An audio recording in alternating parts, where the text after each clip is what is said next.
துப்பாக்கி எடுத்துட்டு மரியாதையாக நடிக்கிறேன் இல்லைன்னா கூட பரவாயில்ல, என்ன மிரட்டுற அப்படின்னு கேட்டுடலாம்.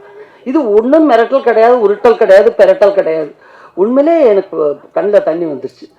ஏன்னா எல்லாம் நடிகருக்குள்ளேயும் இருக்கிற அந்த ஒரு திறமையை இது கண்டெடுத்தது ரஞ்சிதா சுரேஷா 2 பேருக்கும் ஹேட்ஸ் ஆஃப்.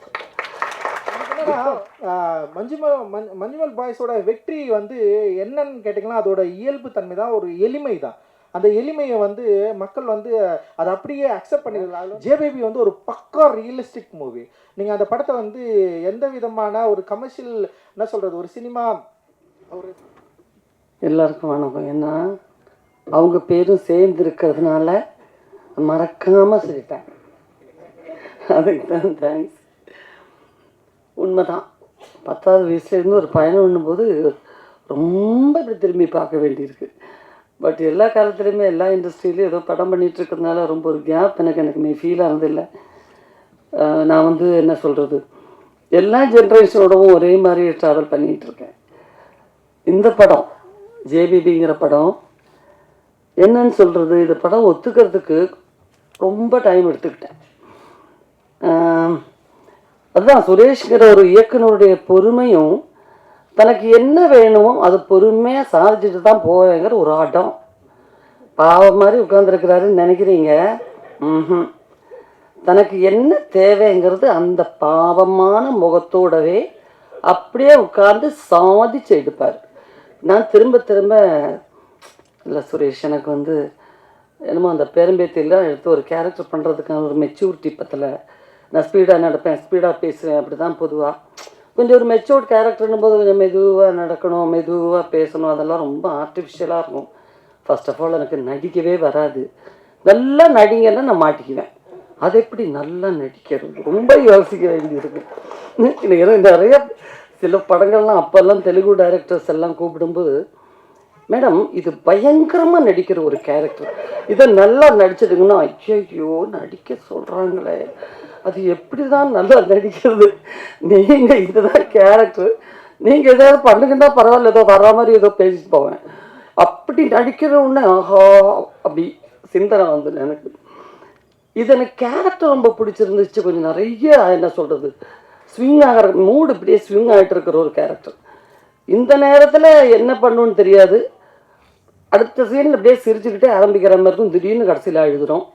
அப்புறம் ரொம்ப சீரியஸாக ஆரம்பிச்சுட்டு கடைசியில் பார்த்தா ரொம்ப ஃபன்னாக இருக்கும். ஸோ ஒரு கேரக்டருடைய நான் நினைக்கிறேன் ரொம்ப வருஷத்துக்கு அப்புறம் அப்படி தான் சொல்லணும். மற்றதெல்லாம் ஒரு ஜோனர் சொல்லிடுவாங்க, இது வந்து ஹியூமர் பேஸ்டு ஃபிலிமா, இது வந்து ரொம்ப சீரியஸான ஒரு ஃபிலிம், இல்லைன்னா இது ஒரு ஆக்ஷன், இது ஒரு க்ரைம் த்ரில்லர், இது கோஸ்ட்டு, இப்படி எல்லா படத்துக்குமே ஒரு ஒரு என்ன சொல்கிறது, ஒரு கிருத்தியமான ஒரு சுபாவம் இருக்கும். இப்படி தான் இந்த கேரக்டர்ஸ் எல்லாம். பட் இதில் அப்படி சொல்ல தெரியல, இதுதான் கதை அப்படின்னு அவர் ரொம்ப விளக்கமெல்லாம் எனக்கு சுரேஷ் சொல்லவே இல்லை. ஆனால் கடைசியில் வேறு வழியெல்லாம் சொல்ல முடியாது சுரேஷ். பிகாஸ் ஏஜில் இருந்து ஓரளவுக்கு இருக்கிற ஒரு கேரக்டர்னா கூட பரவாயில்ல. என் பையன் 4வது தான் படிக்கிறான், என் பொண்ணுலாம் திட்டுவா, அவங்க கூட இருக்கிற பசங்க வந்து உங்களை பொண்ணை பாட்டின்னு சொல்கிற அளவுக்கு கேரக்டர்லாம் பண்ணி வச்சுட்டாங்க, இது ஆண்டியோட நிறுத்திக்கோ அப்படின்னுவா. நான் அவளும் காலேஜில் படிக்கிறான். ஸோ சிலதெல்லாம் அவங்களுக்காகவும் பண்ண வேண்டியிருக்கு. எல்லாம் சொல்லி முடிச்சு கடைசியில் சுரேஷ் முகத்தை பார்த்தா பின்ன எனக்கே டவுட் வரணும். இவர்கிட்ட தான் சொன்னேன் நான் ரொம்ப நேரமா, இல்லை அவர் காதலை விழலியா? சரிம்மா சரிம்மா, இல்லை நான் சொன்னது உங்களுக்கு புரிஞ்சிச்சா சுரேஷ்? புரியுது. சரிம்மா, இப்போ நம்ம என்ன பண்ணலாம், எப்படி பண்ணலாம் சார்? நான் அதுதானே சொல்கிறேன், இந்த மாதிரிலாம். ஓ கரெக்ட் கரெக்ட், ஆமாம்மா சொன்னீங்கல்ல. சரி, அப்போ எப்போ ஷூட்டிங் வச்சிடலாம் சார்? திரும்ப திரும்ப திரும்ப கடைசியாக வந்து ஒரு லேப்டாப் எடுத்துகிட்டு வந்துட்டு, ஆமாம் இதுதான்மா சார். சுரேஷ் இருக்கட்டும் சுரேஷ், அது மூடுங்க முதல்ல, இருக்கட்டும், நான் தான் சொன்னேனே இந்த மாதிரி சில, அது கரெக்டுமா, நீங்கள் சொல்லிட்டீங்க ஓகே, ஆனால் இதை பாருங்கள், எடுத்து ஓப்பன் பண்ணி அவர் பாட்டுக்கு தான் நினைச்சது சாதிக்காமல் இந்த வீட்டிலேருந்து போகிறதில்லைன்னு முடிவு பண்ணிட்டார். நம்ம அப்படி ஒருத்தர் கங்கணம் கட்டிக்கிட்டு வந்தால் நம்ம மாட்டிக்குவோம் நம்மளும். ஐயோ என்ன பண்ணுறது, துப்பாக்கி எடுத்துட்டு மரியாதையாக நடிக்கிற இல்லைன்னா கூட பரவாயில்ல, என்ன மிரட்டுற அப்படின்னு கேட்டுடலாம். இது ஒன்றும் மிரட்டல் கிடையாது, உருட்டல் கிடையாது, பெரட்டல் கிடையாது. அப்படியே வச்சுட்டு இவங்க தான் அஜய் பேபி, இது வந்து என் பெரியம்மா, இது வந்து அவங்க அந்த குடும்பத்தில் இருக்கிறவங்கெல்லாம் இவங்க தான், இதுதான் ஒரிஜினல் லொக்கேஷன், நம்ம ஷூட் பண்ண போகிறது யார், நம்ம ஷூட் பண்ண போகிற லொக்கேஷன் இதான் வருதுன்னு சொல்லி அப்படியே கீழே உட்காந்துட்டாரு. எனக்கு எழுந்து இப்படியும் ஓட முடியாது, இப்படியும் ஓட முடியாது, இப்படியும் ஓட முடியாது. நானும் அந்த சோஃபாவில் அப்படியே உட்காந்துட்டேன். கடைசியில் என்ன பண்ணுறது, ஷூட்டிங் டேட்டை பற்றி பேசுங்க, மற்ற ஃபார்மாலிட்டி எல்லாம் யார்கிட்ட பேசணும், இந்த 2 வார்த்தையை 1 மணி நேரமாக பேசி எனக்கு வேற வழியில் சரியா படம் பண்ணுறேன் அப்படிங்கிற முடிவுக்கு நான் வந்தேன். ஆனால் அந்த பொறுமை அந்த ஷூட்டிங் முழுக்க நான் கவனித்தேன். ஏன்னா ஒரு படம் என்னதான் அந்த தான் வாழ்க்கையில் நடந்த சம்பவமாக இருந்தும் கூட எப்போவாவது ஒரு இயக்குனருக்கு ஒரு சின்ன பதட்டம், இல்லை பப்ளிக் ரோடில் நிறைய ஷூட் பண்ணியிருக்கோம். இந்த கேமரா ஜெயந்தையும் ரொம்ப ஒத்துக்கணும். ஏன்னா நடு ரோடெல்லாம் ஷூட் பண்ணி நாங்கள் பாட்டுக்கு அந்த ரோட்டில் ஓடுறதெல்லாம் ரொம்ப கஷ்டப்பட்டு தான் ஷூட் பண்ணோம். ஏன்னா வித்தவுட் பிரேக்கில் போய் அந்த வெயிலில் அந்த மெலடி ஒரு ஆக்ட்ரஸ் தானான்னு எனக்கு ரொம்ப டவுட் இருந்துச்சு. ஒரு 5-6 நாள் இந்த பொண்ணை இந்த கூட்டத்தில் இருந்து வந்துச்சா, இல்லை இந்த ஃபேமிலியில் இருக்கிற பொண்ணா, அப்படி ஒரு இமோஷனலான ஒரு முகம், அவ்வளோ நேச்சுரலான பெர்ஃபார்மன்ஸ். அண்ட் நம்ம தினேஷும் மாறனும் எல்லாருமே, நான் தினேஷுடைய ஒரு ரசிகன்னு சொல்லணும். ஏன்னா அவ்வளோ ஒரு என்ன சொல்கிறது, மனசு முழுக்க அந்த கேரக்டர் அந்த இமோஷனை ஏற்றுக்கிட்டு அப்புறம் தான் வெளியே வரும். இப்போ நான் பிகினிங் டேஸ்லாம் சுரேஷ்ட கேட்டேன், சுரேஷ் ஒன்றும் தினேஷ் முகத்தில் ஒன்றுமே இருக்கிற மாதிரி தெரியல, அப்படியே ஒரு சன்னியாசினியுடைய நிசங்கமான ஒரு முகம். இதை வச்சுட்டு நமக்கு நிறைய இமோஷனல் சீன்லாம் வருது. நான் படங்கள்லாம் பார்க்கும்போது நல்லா இருந்தது, அட்டகத்தி விசாரணை எல்லாம் பார்க்கும்போது இருந்தது.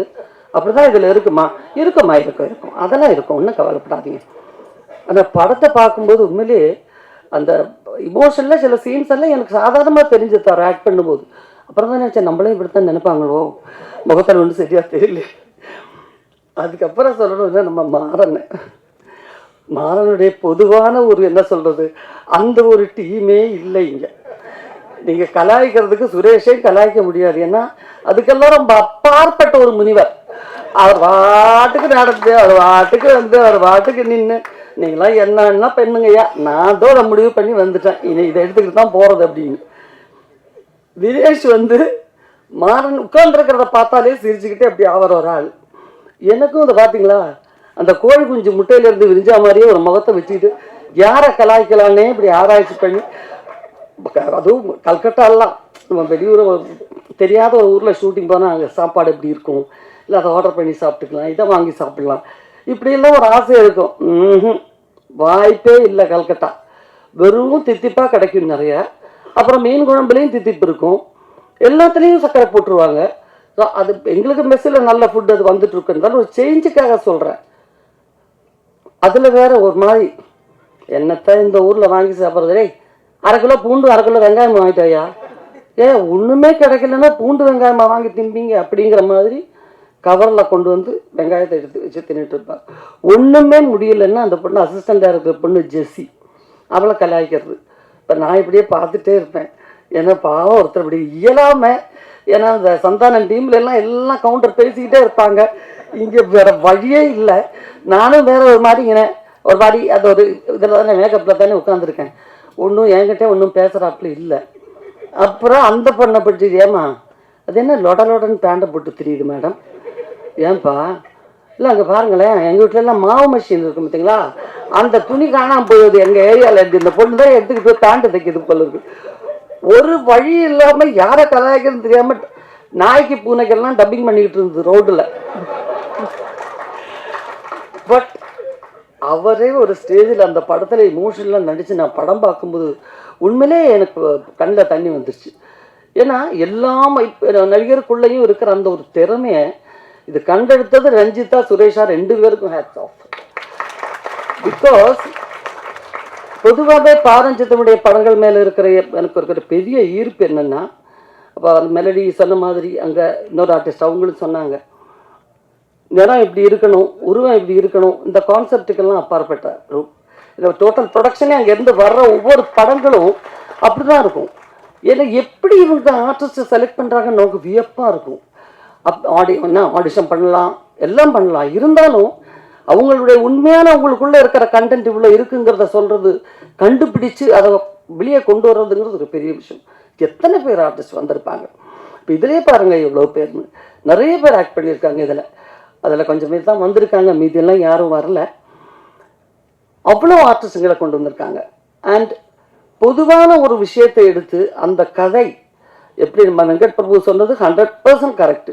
ஏன்னா அந்த கதை, இந்த கதையை நான் கொண்டு வரலாம், அது மேலே நம்பிக்கை வந்திருக்குன்னு சொன்னால் அது ஒரு தயாரிப்பாளருடைய தைரியம். நான் எப்பவுமே கமல் சாரை சொல்லுவேன், ஏன்னா மகளிர் மட்டும் மாதிரி ஒரு படம், நான் ரேவதி ரோகிணி, மார்க்கெட்டில் மஸ்டாக இல்லாத முழு கதாநாயகர் இருக்கலாம், இவங்க இருந்தால் தான் படம் ஓடணும் அப்படிங்கிறதெல்லாம் இல்லாத ஒரு டைமில் எங்களை நம்பி ஒரு கதையை படமாக எடுக்கிறதுக்கு அவர் அவ்வளோ தூரம் பிளான் பண்ணி ஒர்க் பண்ணுறாரு. எதை வச்சு எங்களை நம்பினார்னே நினச்சிக்கிட்டு இருப்பேன் நான் பாதி படத்துக்கு வேலை வரைக்கும். அந்த மாதிரி இப்போ இந்த கதையை பாருங்கள், அவர் நீலம் ப்ரொடக்ஷன்ஸ் நினச்சாக்கா எவ்வளோ பெரிய ஹீரோஸை வச்சு எப்பேற்பட்ட படங்கள் வேணாலும் பண்ணிட்டு இருக்காங்க.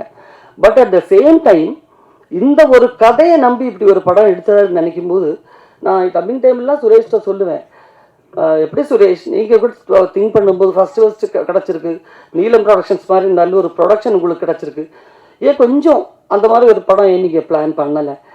இல்லைம்மா, எனக்கு இதயத்துக்குள்ளே அந்த கதைகள் பண்ணணுன்னு தான் எனக்கு ஆசை. என் மனசுக்குள்ளார இருந்த அந்த எமோஷன்ஸு நம்ம வாழ்க்கையிலே அவ்வளோ விஷயங்கள் வெளியே கொண்டாடுறதுக்கு இருக்கும்போது வெளியே போய் என் கதையை தேடுவானே, அதனால தான் இந்த ஒரு கதையை எடுத்தேன் அப்படிங்கிறது.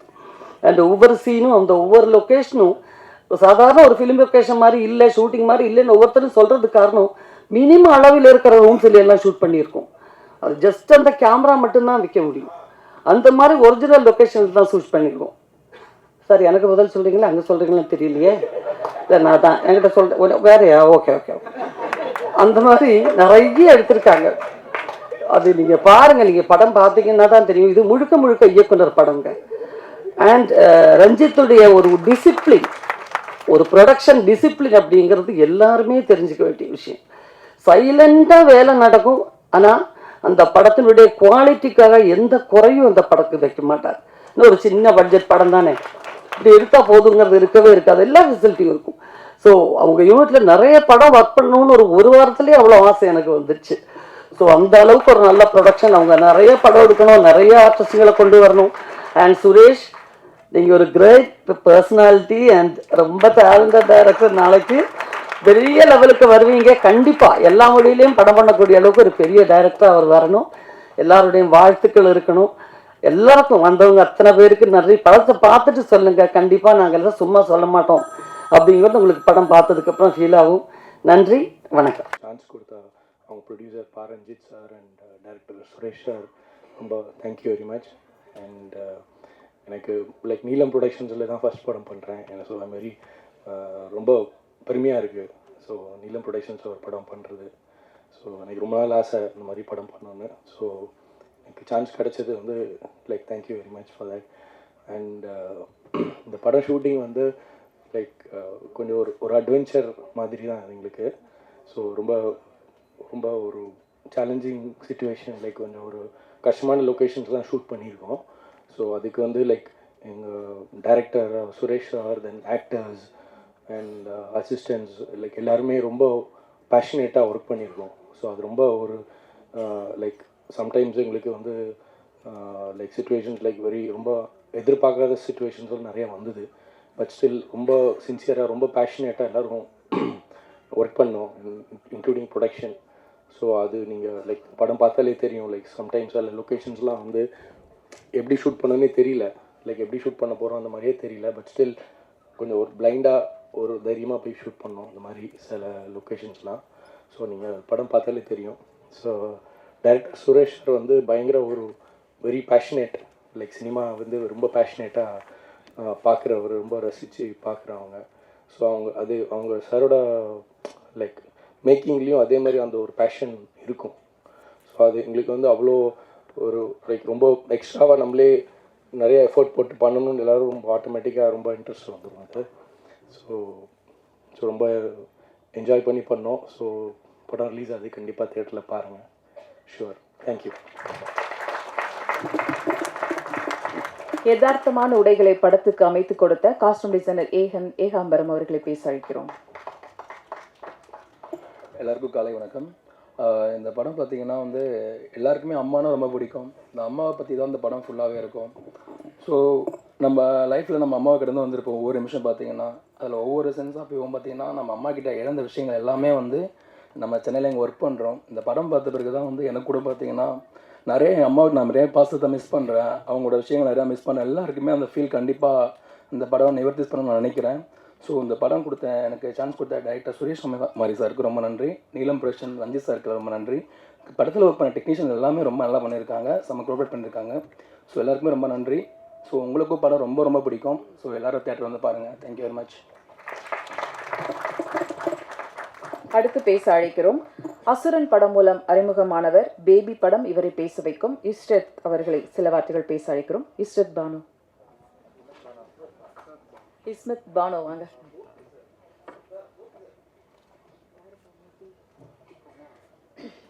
அனைவருக்கும் வணக்கம். இந்த படம் வந்து எனக்கு ரொம்ப ஸ்பெஷல், ரொம்ப எமோஷ்னலாக கனெக்ட் ஆன ஒரு படம். And I want to thank my producer Pa Ranjith sir and Suresh மாரி சார். அவரை பற்றி நிறைய சொல்லிகிட்டே போகலாம், அதுக்கு டைம் பத்தாதுன்னு நினைக்கிறேன். அந்த அளவுக்கு ஒரு நல்ல உள்ளம் படைத்த ஒருத்தர் அவர். And I want to thank my co artist, assistant director team and my whole team. Thank you so much. அண்ட் இந்த படம் வந்து எனக்கு ரொம்ப இம்பார்ட்டண்டான ஒரு படம். லாக்டவுன் டைமில் இந்த போஸ்டர்ஸ்லாம் பார்த்து அதில் அந்த மெயிலில் ஃபோட்டோஸ் அனுப்பி அப்படி தான் இந்த படத்துக்கு நான் செலக்ட் ஆனேன். ஸோ ஆடிஷன்ஸ் நிறைய பேர் பண்ணாங்க. அதில் வந்து நான் ஒரு 3-4 வாட்டி வந்து இந்த ஆஃபீஸ் ஏறி இருக்கேன். பட் வந்து அவங்களுக்கு சார் வந்து என்னோடய பர்ஃபார்மன்ஸ் பிடிச்சிருக்கு, பட் வந்து கொஞ்சம் யோசிக்கணும் அப்படின்ற மாதிரி சொல்லிட்டு இருந்தாங்க. நான் ஆனால் என்னோடய கான்ஃபிடென்ட்டை விடவே இல்லை. கண்டிப்பாக நான் இந்த படம் பண்ணுவேன் அப்படின்னு நம்பினேன். அதுக்கு வந்து எனக்கு ரொம்ப சப்போர்ட் பண்ணது வந்து என்னோடய assistant directors team and director எல்லாருமே ரொம்ப சப்போர்ட் பண்ணாங்க. ஃபைனலாக இந்த படம் ஸ்டார்ட் ஆகிறதுக்கு 1 வீக் பிஃபோர் வந்து லுக் டெஸ்ட் பண்ணும்போது தான் நீ செலக்ட் ஆகிட்ட அப்படின்னு சொல்லும்போது சார்கிட்ட போய் எனக்கு தேங்க் பண்ணுறது கூட வேர்ட் வரல. அழுதுகிட்டே தான் நின்றுட்டு இருந்தேன் கிட்டத்தட்ட ஒரு 15 மினிட்ஸ். ஸோ அந்தளவுக்கு வந்து எனக்கு பர்சனலாக ரொம்ப ஒரு கனெக்டான ஒரு படம். அண்ட் அங்கே ஒர்க் பண்ணும்போது ரொம்ப ஃபேமிலியாக தான் ஒர்க் பண்ணுமே தவிர ஒரு படம் ஒர்க் பண்ணுற ஃபீல் யாருக்குமே இல்லை. So thank you so much. நீங்கள் எல்லோரும் கண்டிப்பாக போயிட்டு தேட்டரில் பாருங்கள். And March 8 release, don't miss it. Thank you so much. அடுத்ததாக படத்தின் முக்கிய கதாபாத்திரத்தில் நடித்த சபிதா ராய் அவர்களை பேச அழைக்கிறோம்.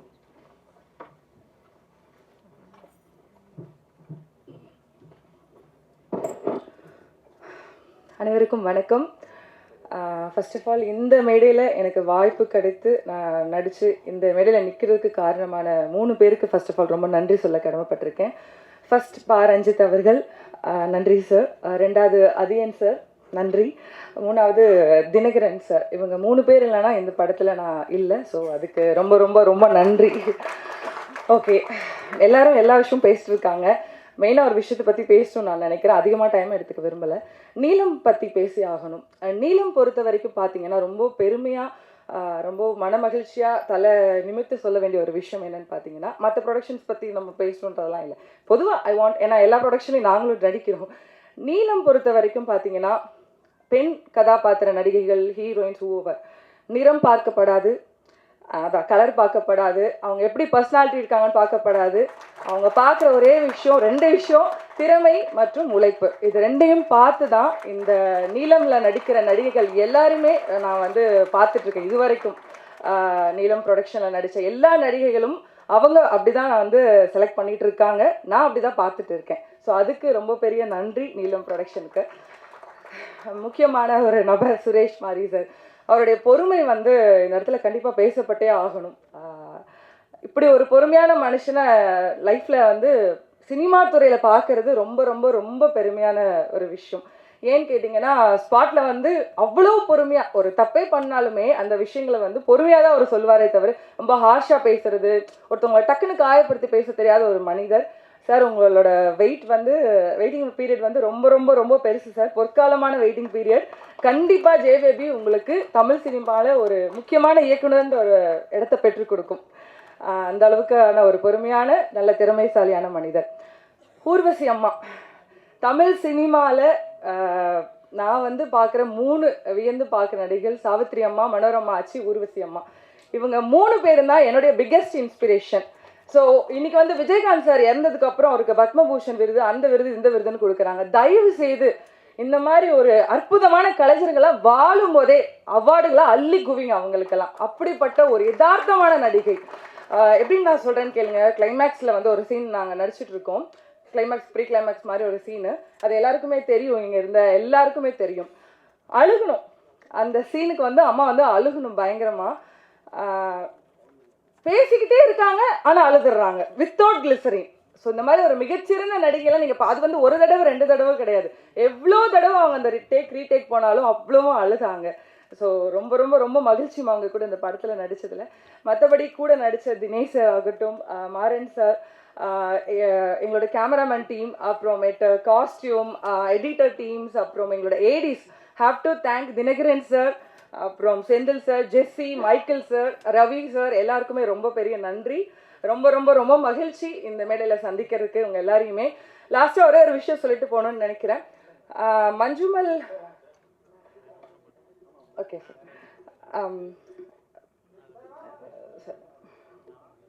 இப்போ ரீசெண்டாக ஒரு இன்டர்வியூ பார்த்தோம் சார் உட்காந்து.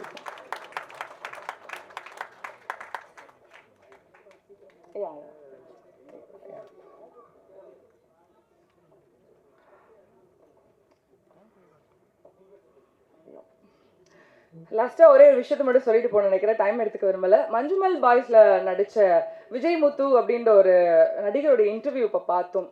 ரொம்ப வந்து நாங்கள்லாம் நடிக்கிறோம், ஆனால் எங்களுக்கு நான் நடித்த படத்துக்கு டிக்கெட் எடுக்கிறக்கே எங்களுக்கு காசு இல்லை அப்படின்னு சொல்லிட்டு, அதுதாங்க நிதர்சனமான உண்மை.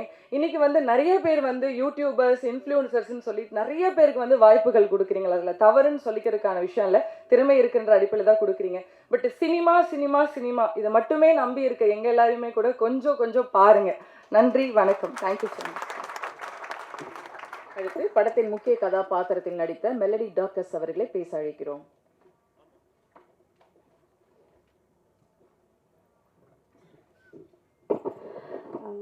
அனைவருக்கும் வணக்கம். அன்பு, அதுதான் இந்த ப்ராஜெக்ட் வந்து எனக்கு அந்த வார்த்தை தான் வந்து இந்த ப்ராஜெக்ட். எல்லா மனிதர்களையும் சேர்த்து ரொம்ப அழகான உறவுகளை இன்னைய வரைக்கும் நாங்கள் எல்லாருமே டச்சில் இருக்கோம், இன்னைய வரைக்கும் எல்லாருமே பேசிகிட்ருக்கோம். ரொம்ப அழகான ஒரு உறவை வந்து கொடுத்த ஒரு ப்ராஜெக்ட் இது. தேங்க்யூ சுரேஷ் அண்ணா, என்னை நம்பினதுக்கு, என்னை அரவணைச்சதுக்கு, உங்களுடைய இந்த ப்ராஜெக்டில் எனக்கு ஆப்பர்ச்சுனிட்டி கொடுத்ததுக்கு மிகப்பெரிய நன்றி. நீங்கள் மனிதர்களை பார்க்குற விதம், நீங்கள் அவங்கள ட்ரீட் பண்ணுற விதம், இந்த படத்தில் இந்த கதை பேசுனதுலேருந்து நான் நிறைய விஷயம் கற்றுக்கிட்டேன். அது எனக்குள்ள சில மாற்றங்களையும் கொண்டு வந்திருக்கு. அதுக்காக ரொம்ப நன்றி. நன்றி நீலம் ப்ரொடக்ஷன் அண்ணா, ரஞ்சித் அண்ணா, thank you so much for giving. இந்த மாதிரி கலைகளெல்லாம் வந்து சமூகத்துக்கு கொண்டு சேர்த்துட்டே இருக்கீங்க, அதுக்காக மிகப்பெரிய நன்றிகள்.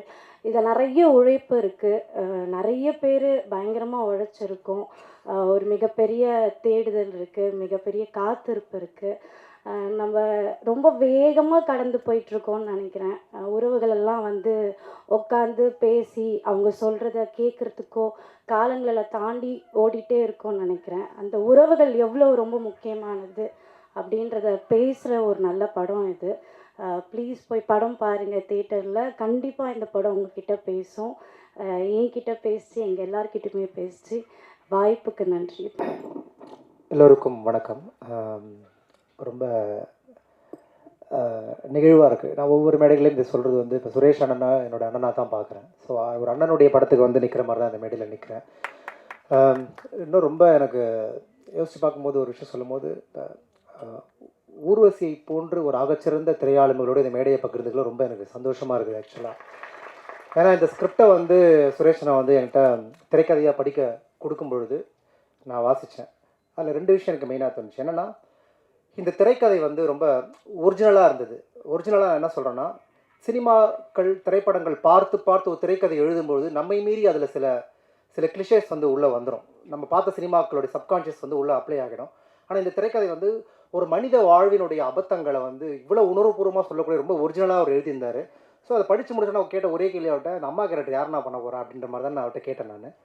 அப்போ அவர் தான் சொன்னார், என் மைண்டில் ஒருத்தங்க இருக்கிறாங்கப்பா, ஆனால் அதெல்லாம் நடக்குமான்னு தெரில, அப்படி அவங்க பண்ணிட்டாங்கன்னா எனக்கு பிரச்சனையே இல்லை அப்படின்ற மாதிரி எனக்கு சொன்னார். ஸோ அது இட்ஸ் பிகம் டு ஊர்வசி.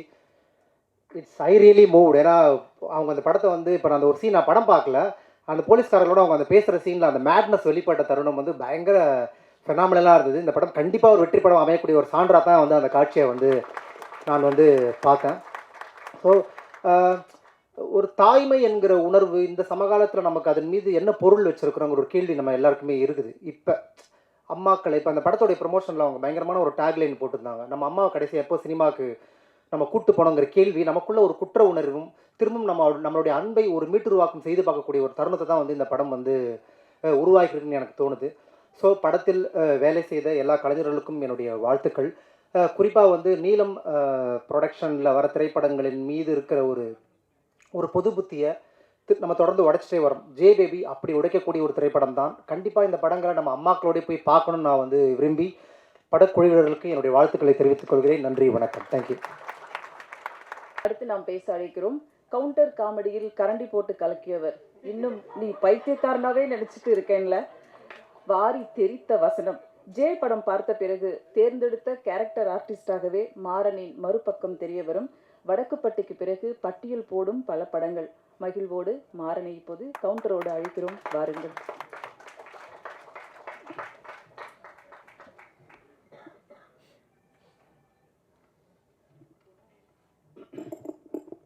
எல்லாருக்கும் வணக்கம்.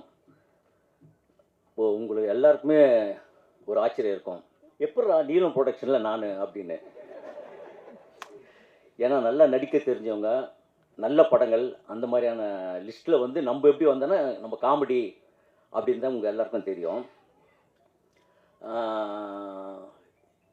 நான் இதுக்கு முன்னாடி ஏதாவது ஒரு கேரக்டர் நல்லா நடித்த மாதிரி பண்ணி அப்படி கூப்பிட்டுருந்தா கூட என்ன பரவாயில்ல, அதுவும் பண்ணலை. எப்படி என்னை கூப்பிட்டாங்கங்கிற ஆச்சரியம் இந்த நிமிஷம் வரைக்கும் இருக்குது. இந்த லைனில் நான் எப்படி வந்து உக்காந்துருக்கிறேன்ங்கிறது எனக்கு ஒன்றுமே தெரியல. நான் நிறைய பேசணும்னு நினச்சேன். என்னென்னா என்னால் இந்த சாங்கெலாம் பார்த்தனால கொஞ்சம் எமோஷனல் ஆகிடுவேன்.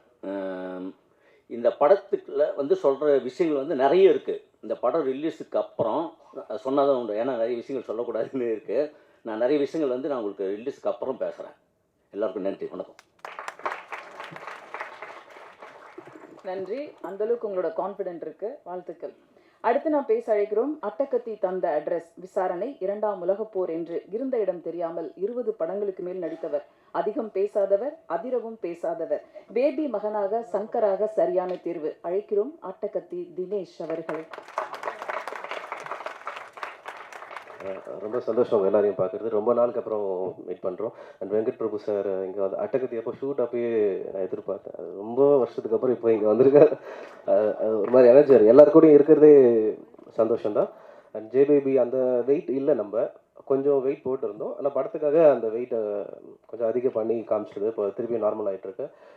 ஜே பேபி வந்து பர்சனலாக எனக்கு வந்து நான் எங்கள் அம்மா கிட்ட வந்து சின்ன வயசில் எப்பவுமே சண்டை போடுவோம்ல, அது பேச மாட்டோம். நான் அது மாதிரி பேசாமல் அவங்கள அம்மானு கூப்பிட்றது எனக்கு பிளாக் ஆகிடுச்சு. எனக்கு வாங்க போங்கன்னு ரொம்ப மரியாதையாக தான் பேசிகிட்டு இருப்பேன். இந்த படம் பண்ணிகிட்டு இருக்கும்போது ஒரு சீனில் அம்மாவை தேடும் போது ஒரு பெரிய ஃபேக்ட்ரி, அதில் ஃபுல்லாக ஷவுட் பண்ணி கூப்பிட்டுட்டே இருக்கணும், நல்லா சத்தம் போட்டு கூப்பிடணும். எனக்கு வந்து அதை கூப்பிடும்போது தான் ஒன்று ஓப்பனாக ஒரு பிளாக் கிளியரான மாதிரி இருக்குது. ஓகே, இந்த ஒரு சீனுக்காக தான் இந்த படம் எனக்கு அமைஞ்சிருக்கு போல இருக்குது அப்படின்ற மாதிரி எனக்கு ஃபீல் ஆச்சு. அப்புறம் ஆக்டிங்காக வந்து பார்த்தீங்கன்னா முதல்ல பண்ணும்போது பயங்கரமாக நடிக்கணும் அப்படின்ற ஒரு இன்ட்ரெஸ்ட்டில், அப்புறம் குக்கு விசாரணை நிறைய நல்லது நடந்திருக்கு.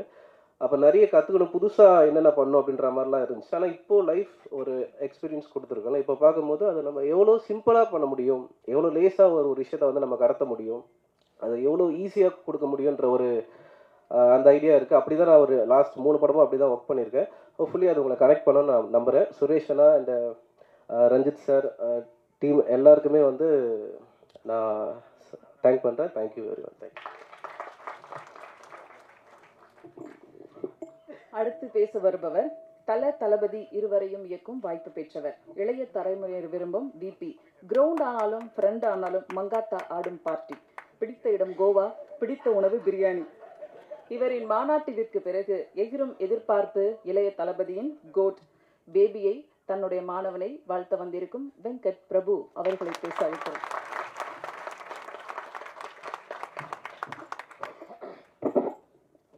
எல்லாருக்கும் வணக்கம். ஆக்சுவலி தினேஷ், நான் வந்து அட்டகத்தி படம் ஆரம்பித்து அது வந்து ஆக்சுவலி வந்து அது மங்காத்தா டைமில் தான் அது நடந்தது, ஷூட்டிங் போயிட்டு இருந்தது. அந்த டைம்லேருந்து வந்து அது ரிலீஸ் டைமில் தான் வந்து எனக்கு வந்து அது தெரிஞ்சுது, இந்த படம் முடிஞ்சிருச்சு அப்படின்னு சொல்லி தெரிஞ்சுது. அந்த சமயம் தான் வந்து ரஞ்சித் வந்து ஒரு வாட்டி படம் பார்க்கலாம், இது எப்படி ரிலீஸ் பண்ணலாம் அப்படின்னு சொல்லி பேசும்போது, அப்போ நான் வந்து ஞானவேல் சார்கிட்ட கமிட் ஆயிருந்தேன். அப்போ வந்து ஒரு வாட்டி வந்து இப்போ ஞானவேல் சார்கிட்ட வந்து இந்த படத்தை போட்டு காட்டணுன்ற போது ரொம்ப சந்தோஷமான விஷயம் என்னென்னா வந்து வெற்றிமாறன் சாரையும் வந்து அந்த ஷோக்கு நம்ம கூப்பிட்டுருந்தோம். கூப்பிட்டுட்டு வெற்றிமாறன் சார் வந்து ஒரு என்ஜாய் பண்ணுற மாதிரி வந்து நான் எந்த டேரக்டரும் வந்து ஒரு படத்தை என்ஜாய் பண்ண அவ்வளோ சத்தமாக சிரித்து சந்தோஷமாக என்ஜாய் பண்ணுவாங்க. அதுதான் வந்து பெரிய ப்ளஸ் ஆச்சு அந்த படம் வாங்குறதுக்கு, ஞானவேல் சார் வாங்கி ரிலீஸ் பண்ணுறதுக்கு. ஸோ அந்த டைமில் வந்து அதுக்கப்புறமா வந்து ரஞ்சித்தோட வளர்ச்சி வந்து உங்கள் எல்லாரோட வளர்ச்சியும் சேர்ந்து பெருசாக ரொம்ப பெருசாக இருக்கிறது வந்து எனக்கு தான் ரொம்ப ரொம்ப ரொம்ப பெருமையான ஒரு விஷயம். ஏன்னா வந்து அவங்க சொல்லும் போது எனக்கு அவ்வளோ சந்தோஷமாக இருந்துச்சு. நாங்கள்லாம் வந்து பா ரஞ்சித் பாய்ஸ் அப்படின்னு சொல்லும் போது, ஆனால் அப்போ அந்த பா ரஞ்சித்தே விபி பாய் தான்.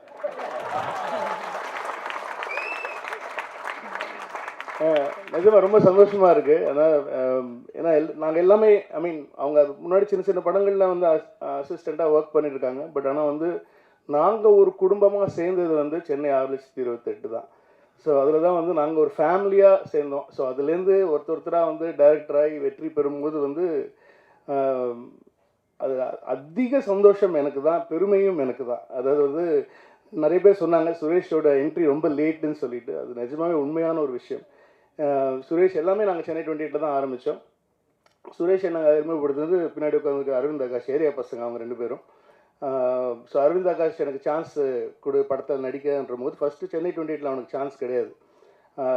இல்லைடா உனக்கு நீ கொஞ்சம் ஒரு வெள்ளையாகிற ஏரியா பையன் மாதிரி இல்லை அப்படிலாம் சொல்லிட்டு அவனை வந்து சேர்த்துக்கல நாங்கள். அதுக்கப்புறமா என்ன ஆயிடுச்சு, அவனோட கேரக்டரில் பண்ண வேண்டிய பையன் வந்து கிரிக்கெட் ஒழுங்காக ஆடாததுனால வந்து அதனால் கடைசியில் வந்து அவன் வேறு வழி இல்லாமல் எங்களுக்கு தலையெழுத்து அவன் நடிக்க வச்சிட்டான். ஆனால் வந்து அவனுக்கு சான்ஸ் இல்லை படத்தில் அப்படின்னு சொன்ன உடனே அவன் வந்து என்கிட்ட சொன்னது, என் ஃப்ரெண்டு ஒருத்தன் இருக்கான் ஏரியா பையன் வந்து சுரேஷ்னு பேர். அப்போ வந்து விஷ்ணு கிட்டே இருந்தாப்லையா, விஷ்ணு கிட்டே இருந்து படம் முடிச்சுட்டு இருந்தபோது வந்து சேர்த்துக்கிறியா அப்படின்னா எனக்கும் அப்போ கரெக்டாக ஒரு ஆள் தேவைப்பட்டுச்சு. ஸோ அந்த சமயம் தான் வந்து இன்ட்ரடியூஸ் பண்ணி சுரேஷ் வந்து எங்கள் டீமில் சேர்ந்தாப்புல. இன்னும் நாங்கள் வந்து ஒரு குடும்பமாக தான் இருக்கோம். நான் உண்மையிலே வந்து நான் இந்த படம் பார்க்கல, ஆனால் எங்கள் வீட்டில் பார்த்துட்டாங்க. அவங்கெல்லாம் பயங்கரமாக என்ஜாய் பண்ணி ரொம்ப சந்தோஷப்பட்டாங்க. ஏன்னா நிறைய யாரோ ஒருத்தங்க சொன்னாங்க சுரேஷ்க்கு இவ்வளோ ஃபன் தெரியுமா அப்படின்னு சொல்லி சொன்னாங்க. ஆனால் உண்மையிலேயே வந்து அவர் முன்னாடி பண்ண கதையை மட்டும் இப்போ பண்ணியிருந்தாருன்னா வந்து அது அவ்வளோ பயங்கரமான ஃபன்னான ஒரு ஸ்கிரிப்ட் தான் வந்து ஃபஸ்ட்டு என்கிட்டயே சொன்னாப்புல, இந்த ஒரு ஐடியா இருக்குது சார் கேளுங்க அப்படின்னு சொல்லிட்டு. அந்த ஐடியாவும் வந்து அவர் வாழ்க்கையில் நடந்த ஒரு உண்மை சம்பவம். அந்த சம்பவத்திலையும் அரவிந்த் ஆகாஷுக்கு பங்கு இருக்குங்கிறது வந்து ஒரு ஒரு செய்தி. பட் ஆனால் வந்து எனக்கு ரொம்ப ரொம்ப சந்தோஷம். அதாவது வந்து இப்போ இருக்கிற சுச்சுவேஷனில் வந்து இப்போ எல்லாருமே வந்து ஒரு மஞ்சுவேல் பாய்ஸ் வந்து அவ்வளோ கொண்டாடிட்டு இருக்கோம். ரொம்ப பெருமையாக இருக்குது. ஏன்னா வந்து ஒரு யூஸ்வலான ஹீரோயின் படங்கள் தான் வந்து எப்போவுமே பண்ணிகிட்ருக்கிற சமயத்தில் வந்து ஹீரோயினே இல்லாமல் ஒரு பஞ்ச் ஆஃப் பாய்ஸ் வச்சு ஒரு படம், அது வந்து அது நம்ம தமிழ்நாட்டில் வந்து நம்ம தமிழ் படங்களோட பெருசாக ஓடிட்டுருக்குங்கிற போது வந்து எவ்வளோ சந்தோஷமாக இருக்குன்னா வந்து நமக்கு வந்து மொழி முக்கியம் இல்லை, வெறும் கலை மட்டும்தான் முக்கியங்கிறது தமிழர்களுடைய எப்போ படம் நல்லா இருந்தாலும் ஒரு கண்டென்ட் நல்லா இருந்தாலும் அது எந்த லாங்குவேஜாக இருக்கணுங்கிறது அவசியம் கிடையாது. அதை தாண்டி நம்ம என்ஜாய் பண்ணிகிட்ருக்கோம் அப்படிங்கிறது ரொம்ப சந்தோஷம். அதுவும் வந்து இப்போது அதே பேட்டர்னில் இல்லை, இந்த படம் ரொம்ப நாள் முன்னாடியே ஆரம்பித்து ரொம்ப நாள் முன்னாடியே பண்ணிட்டாங்க. ஊர்வசி மேடம் வச்சு ஒரு ஃபிலிம் அப்படின்னு சொல்லும் போது வந்து அது வந்து எவ்வளோ எக்ஸைட்டிங்காக இருக்குது கேட்குறதுக்கு. ஏன்னா அவங்க அவ்வளோ பெரிய ஒரு என்டர்டெய்னர், அவ்வளோ பெரிய ஒரு ஆக்டர், அவங்களோட ஃபேன்ஸ் தான் எல்லாருமே. ஸோ அவங்கள வச்சு அந்த டீசரில் பார்க்குற விஷயங்கள் எல்லாமே இருக்கட்டும், it's gonna be hilarious fun ride தான். இதில் நடித்த Maran sir, Dinesh, the whole டீமுக்கு என்னுடைய நன்றி. அதே சமயம் வந்து ரஞ்சித்துக்கு முதல்ல என்னோட பெரிய நன்றிகள் சொல்லிக்கிறேன். ஆனால் இது வந்து இவ்வளோ நல்ல விஷயங்களை வந்து நல்ல ஆர்ட்டை வந்து ஒரு தனி மனுஷனாக நின்று நீங்கள் வந்து ஒரு உலகமே க்ரியேட் பண்ணிட்டுருக்கீங்க. அது வந்து எனக்கு அவ்வளோ பெருமையாக இருக்குது, நிஜமாக ரொம்ப சந்தோஷமாக இருக்குது. அது வந்து உண்மையிலே என்னால் கூட பண்ண முடியாது. அது வந்து அவ்வளோ தைரியமாக வெறும் கண்டென்ட் மேலே மட்டும் நம்பிக்கை வச்சு அவன் என்ன சொல்லணும்னு நினைக்கிறானோ அதை வந்து தைரியமாக சொல்கிறதுக்குன்னு சொல்லிட்டு அதுக்கு வந்து ஒரு பெரிய மனசு வேணும், அது அவங்ககிட்ட இருக்குது. ஸோ சுரேஷை இன்ட்ரடியூஸ் பண்ணுற ஆப்பர்ச்சுனிட்டி உனக்கு கிடச்சிருக்கு, எனக்கு கிடைக்கல. ஸோ அதுக்கும் என்னுடைய வாழ்த்துக்கள். ஸோ இந்த whole team, music director, cameraman, இது வந்து உண்மை சம்பவம் தான். அவங்க ஃபேமிலியில் நடந்த ஒரு கதை தான். அது எவ்வளோ ஜாலியாக, எவ்வளோ ஃபன்னாக, எவ்வளோ இமோஷனலாக சொல்ல முடியுமோ சொல்லியிருக்காங்க. கண்டிப்பாக நல்ல படங்களுக்கு உங்களோட ஆதரவு நீங்கள் தருவீங்கன்னு தெரியும். ஸோ கண்டிப்பாக கொடுங்க. தியேட்டரில் 8ஆம் தேதி படம் பாருங்கள். இது எங்கள் குடும்பத்துலேருந்து வர இன்னொரு படம். நன்றி. நன்றி. சரோஜானா ஒரே விஷயம் ஞாபகத்து வரும், தெரிஞ்சவன் பிஸ்தா. அழைக்கிறோம் அரவிந்த் ஆகாஷ் அவர்களை. ப்ளூ ஸ்டார் ஜெய் அவர்களை மேடைக்கு அழைக்கிறோம்.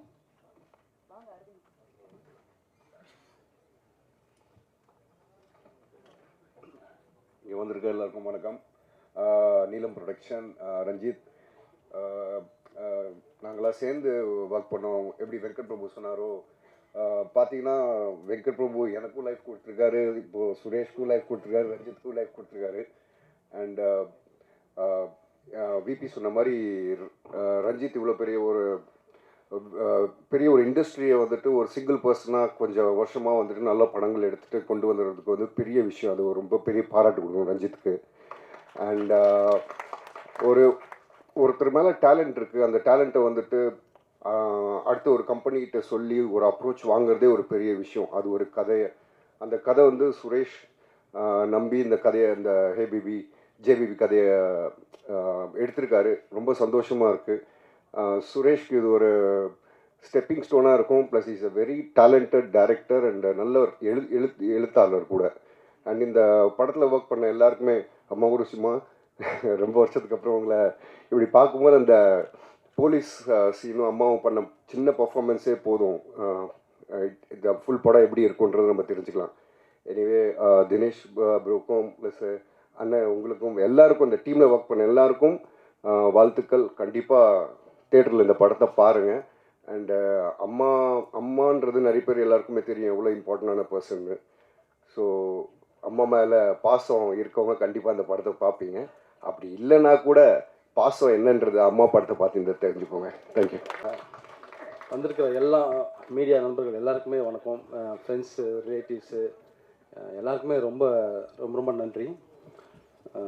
ரொம்ப பதட்டமாகவும் இருக்குது, எமோஷ்னலாகவும் இருக்குது இங்கே நிற்கிறது.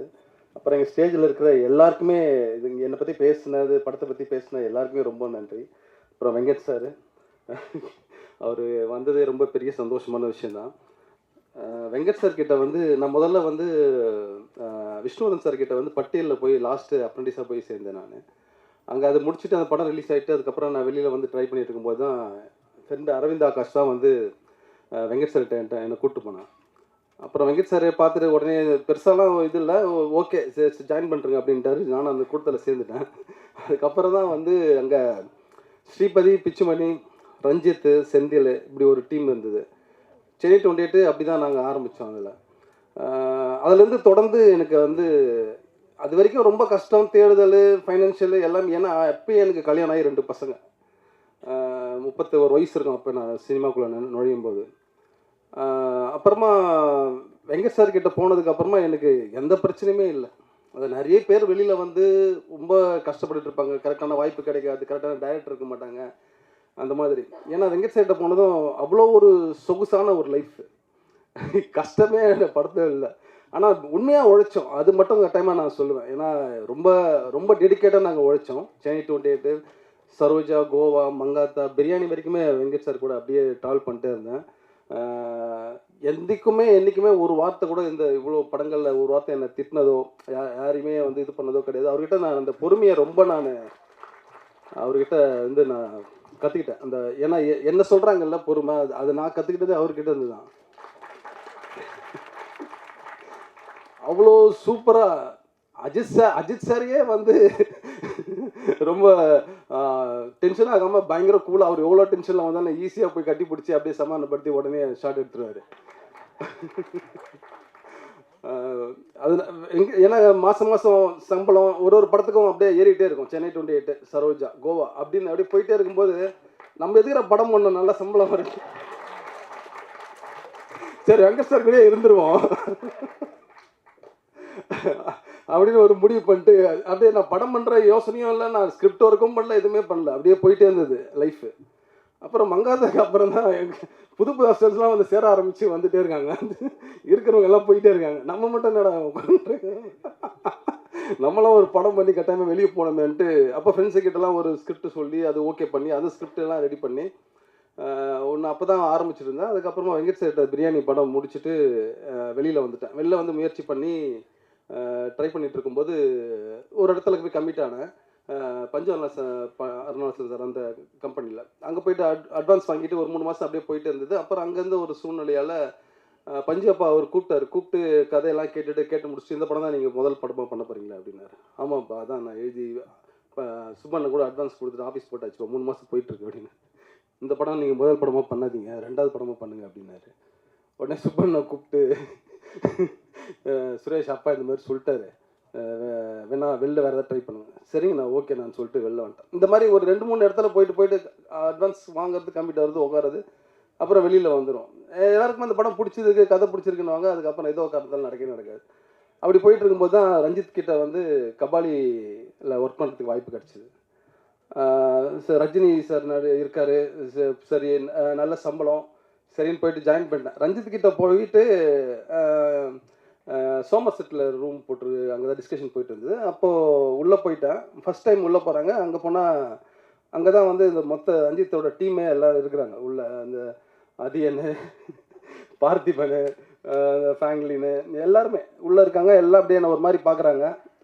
சரி, நான் நேராக என்ன பண்ணிட்டேன், உள்ளே போயிட்டு ரஞ்சித் கூட போய் ரூமில் போய் உட்காந்துக்கிட்டேன்.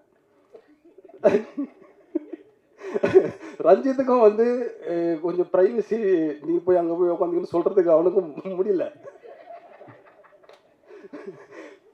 வெளியில் போனால் இவனுக்கு ஒரு 6-7 பேர் இருக்கானுங்க. சரி, அவனுக்கு நம்மளுக்கும் வந்து பெருசாக ஸ்கிரிப்டில் அப்படியே பயங்கரமாக பூந்து விளையாடி ஐடியா கொடுக்குறா, இதெல்லாம் அந்த அளவுக்குலாம் ஒன்றும் நாலேஜெலாம் கிடையாது.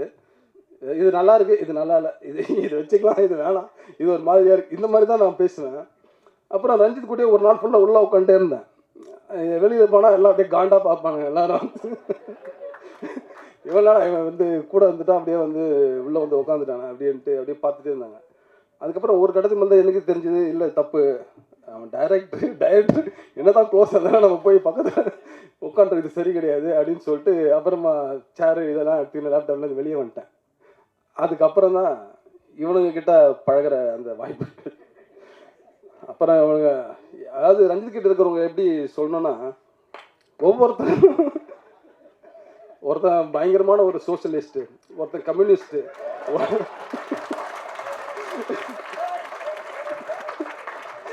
அப்புறம் ஒரு ஃபெமினிஸ்ட்டு, அப்புறம் வந்து அதுக்கப்புறம் ஒவ்வொரு எந்த லிஸ்ட்டுமே எனக்கு தெரியாது. நான் வெங்கட் சார்கிட்ட இருந்து அப்படியே பிளைண்டாக வந்து அவங்க உட்காந்துருக்கேன்னா அது வந்து யாருமே ஹேண்டில் பண்ண முடியல. ஏன்னா எல்லாருமே பயங்கர அரசியல் பேசுகிறானுங்க, நம்மளுக்கு சுத்தமாக அது தெரியவே தெரியாது. அப்புறமா இது ஜாதி, கேஸ்ட்டு, இந்த விஷயங்கள் இதெல்லாம் பேசுறது எனக்கு புதுசாக இருக்குது. நான் அப்போ தான் ஒரு உலகத்துக்குள்ளே நுழையிற மாதிரி ஒரு ஃபீல் இருந்தது. அப்புறமா இது அப்படியே பேச அப்புறமா அவனுங்கிட்ட அப்புறம் நான் ரொம்ப நெருக்கமாகி அப்படியே பேச ஆரம்பிச்சதுக்கப்புறம் என் மேலே உயிராயிட்டானுங்க, என்ன விடவே இல்லை. ஏன்னா ரொம்ப இறுக்கமாக இருந்தவனுங்களை நான் தான் ரொம்ப சிரித்து அவனுங்களை வந்து ஃப்ரீ பண்ண விட்டேன். என்னை விட இறுக்கமாக ரஞ்சித் இருந்தாப்புல. அப்போ ரஞ்சித்துக்கும் கொஞ்சம் ரிலாக்ஸ் அப்போ கிடச்சிருக்கும்னு நினைக்கிறேன் என்னால். ஏன்னா இவங்க எல்லாருமே ரஞ்சித் கிட்ட நெருங்காமல் நானே பார்த்துக்கிட்டேன் எல்லாத்தையும் ஹேண்டில் பண்ணுறது. அப்புறம் ரொம்ப உண்மையிலே வந்து எல்லாருமே ஒவ்வொருத்தரும் ஒரு யூனிக், அவனுக்கு எல்லாருமே ஒரு பயங்கரமான திறமைசாலிங்க தான். அவனோட கடுமையாக உழைப்பானுங்க, ரொம்ப போராளிங்க மாதிரி உழைப்பானுங்க, அதில் எந்த டவுட்டுமே கிடையாது.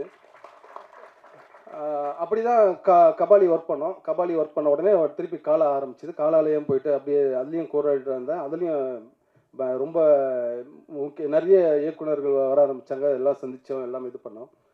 தொடர்ச்சி அப்படி தான் ரஞ்சித் கூட இப்படி போச்சு. ரஞ்சித் வந்து என்னென்னா, சரோஜா படம் ஒர்க் பண்ணிட்டு இருக்கும்போது தொடர்ந்து ஒரு 60 நாள் நைட் ஷூட் போயிட்டே இருக்கும்போது எப்பேற்பட்டவனும் டயர்டாக, ஏற்கனவே எனக்கு ஒரு 30 வயசு அப்பயே. அதனால் நைட் ஷூட்டில் என்னைக்காவது ஒரு நாள் இப்படி ஓரமாக உட்காந்தா போகிற பக்கத்தில் கை பிடிச்சி தரதானே இழுத்துட்டு போயிட்டே இருப்பான். உட்காராதவா, நீ முதல்ல வேலையை பாருன்ட்டு. அந்த மாதிரி அன்றைக்கி கை பிடிச்சி இழுத்துட்டு போனோமே இன்றைக்கி வரைக்கும் கொண்டு வந்து இங்கே வந்து என்னை வந்து விட்டுருக்காங்க.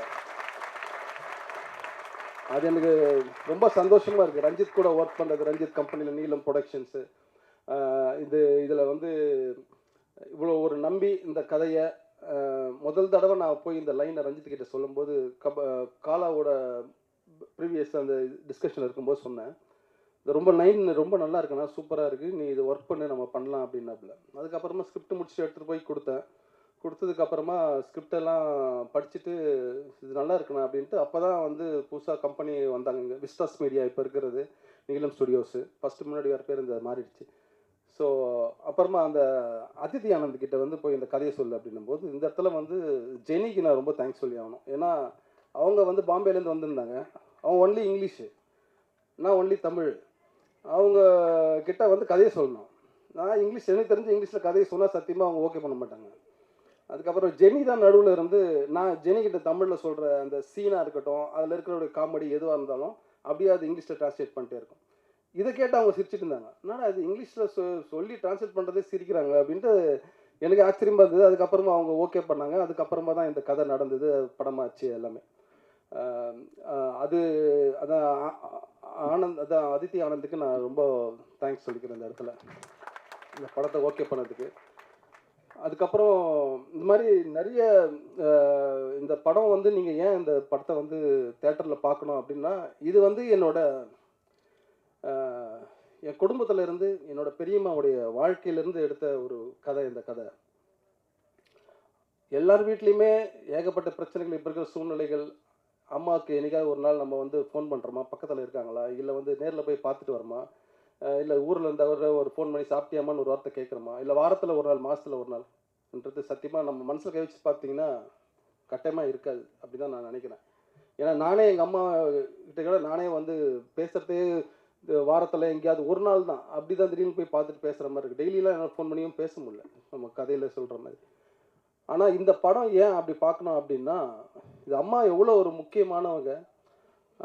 அம்மாவை எப்படி நம்ம ரொம்ப அசால்ட்டாக கடந்து போகிறோம், ரொம்ப வந்து சாதாரணமாக வந்து ரொம்ப அவங்கள கேரே பண்ணாமல் மதிக்காமல், ஏமா இது கூட பேச தெரியாதா, இங்கே ஏன் நின்றுருக்க, தேவையில்லாமல் ஏமா வளவலன்னு பேசிட்டு இருக்கு, இப்படிலாம் நம்ம அவங்கள வந்து திட்டி கடந்து போயிட்டே இருக்கிறோம். ஆனால் அது எவ்வளோ ஒரு முக்கியமான ஒரு உயிர்ன்றது வந்து இந்த படம் பார்த்தீங்கன்னா உங்களுக்கு கட்டாயமாக அது வந்து புரியும். உங்களுக்கு இந்த படம் வந்து இப்போ நீங்கள் சிரித்த மாதிரி உங்களை பயங்கரமாக சிரிக்க வைக்கும், அதே போல் உங்களை வந்து யோசிக்க வைக்கும், அழ வைக்கும், எல்லாமே பண்ண அந்த படம். ஏன்னா இது என்ன சொல்கிறோன்னா, வெங்கட் சார் பாதி, ரஞ்சித் பாதி, அந்த மாதிரி தான் அந்த படம் நினைக்கிறேன். ஏன்னா அவ்வளோ என்டர்டெயின்மெண்ட் இருக்கும் இந்த படத்துக்குள்ளே. இவங்க 2 பேர்கிட்டையுமே இருந்து நான் ரஞ்சித்கிட்டையும் அதான் கற்றுக்கிட்டேன். ரஞ்சித்தும் வந்து ஸ்பாட்டில் எங்கேயுமே வந்து ஒருத்தரை இது வரைக்கும் ஒரு நாள் திட்டினது கிடையாது. அவனுக்குள்ளே தான் அந்த கோபமும் கஷ்டமும் ஏதாவது இருக்குமே கண்டி யாரையுமே ஒரு வார்த்தை ஒரு சொல்லி எதுவுமே பண்ணது கிடையாது. அதுக்கப்புறமா நிறைய டைம் எடுத்துக்கிறேன்னா இல்லை பேசலாமான்னு தெரில எனக்கு. இப்போ இந்த படத்துக்குள்ள டெக்னீஷியனாக வந்து உள்ளே வந்து ஒவ்வொருத்தருமே ஃபஸ்ட்டு வந்து எடிட்டர் சண்முக சார் கட்டாயமாக அவரை சொல்லணும். என்னென்னா அவர் வந்து குக்கு, ஜோக்கரு, ரேணிகுண்டா மாதிரி படங்கள்லாம் பண்ணிவிட்டு அவர் கொஞ்சம் உடல் சரியில்லாமல் ஏதோ இருந்துட்டு அப்புறம் தான் திரும்பி வராரு. நண்பர் மூலிமா எனக்கு அறிமுகமானார். இந்த 3 படமே எனக்கு ரொம்ப பிடிச்ச படம். அப்பயே முடிவு பண்ணிட்டு இவர் கூட ஒர்க் பண்ணலாம் அப்படின்னு சொல்லிட்டு முதல் நாள் 2 நாள் ஷூட்டிங்கு கட் பண்ணி சீன்ஸு காமிச்சார். எனக்கு ரொம்ப தைரியம் கொடுத்துட்டே இருந்தார். சார் நீங்கள் கரெக்டாக தான் பண்ணுறீங்க, கரெக்டாக ஒர்க் அவுட் ஆகுது, இது ஓகே தான் அப்படின்னாரு. ஆனால் எனக்கு பயம் வந்துக்கிட்டே இருந்தது. கரெக்டாக 2-3 நாள் கழித்து ஒரு பிரேக் வந்தது ஒரு நாள். அப்போ எல்லாத்தையும் எடுத்து தூக்கிட்டு ஓட்டு போய் ரஞ்சித் முதல்ல போய் காமிப்போம் சார், அதை சொல்லிட்டோம் அப்படின்னு சொல்லிட்டு ரஞ்சித் எடுத்து போய் கூப்பிட்டு போய் காமிச்சேன். ரஞ்சித் பார்த்துட்டு கரெக்டாக தானே இருக்குது, நல்லா தான் எடுத்துகிட்டு இருக்க, அதெல்லாம் எதுவும் யோசிக்காத நீ பண்ணு அப்படின்னு. ஏன்னா முதல்ல நம்மளை நம்பி ஒரு பெரிய பொறுப்பு கொடுத்துருக்காங்க, பயம் இருக்குது, இது கரெக்டாக கொண்டு போய் சேர்க்கணும், கரெக்டாக எடுக்கணும், வாய்ப்பு கொடுத்து அது சரியாக பயன்படுத்தாமல் போயிட்டோன்னா அது பெரிய தவறாயிடும். ஏன்னா 1 லட்சம் 2 லட்சம் கிடையாது, பல கோடிகள் போட்டு நம்ம படம் பண்ணுறோம். அந்த பயம் எனக்கு ரொம்ப கொடுத்துட்டே இருந்தது. அதில் எடிட்டர் வந்து ரொம்ப எனக்கு பெரிய சப்போர்ட் பண்ணார். அப்புறம் வந்து ஜெயந்த் சேதுமாதவன் கேமராமேனு, இவர் வந்து இந்த கதைக்குள்ளே நான் ட்ரை பண்ணேன். எனக்குலாம் அடுத்தடுத்தது, ஏன்னா நான் படம் பண்ணும்போது ஒரு டீம் செட் பண்ணி வச்சுருந்தேன், இவங்க கூடலாம் ஒர்க் பண்ணணும் அப்படின்னு சொல்லிட்டு.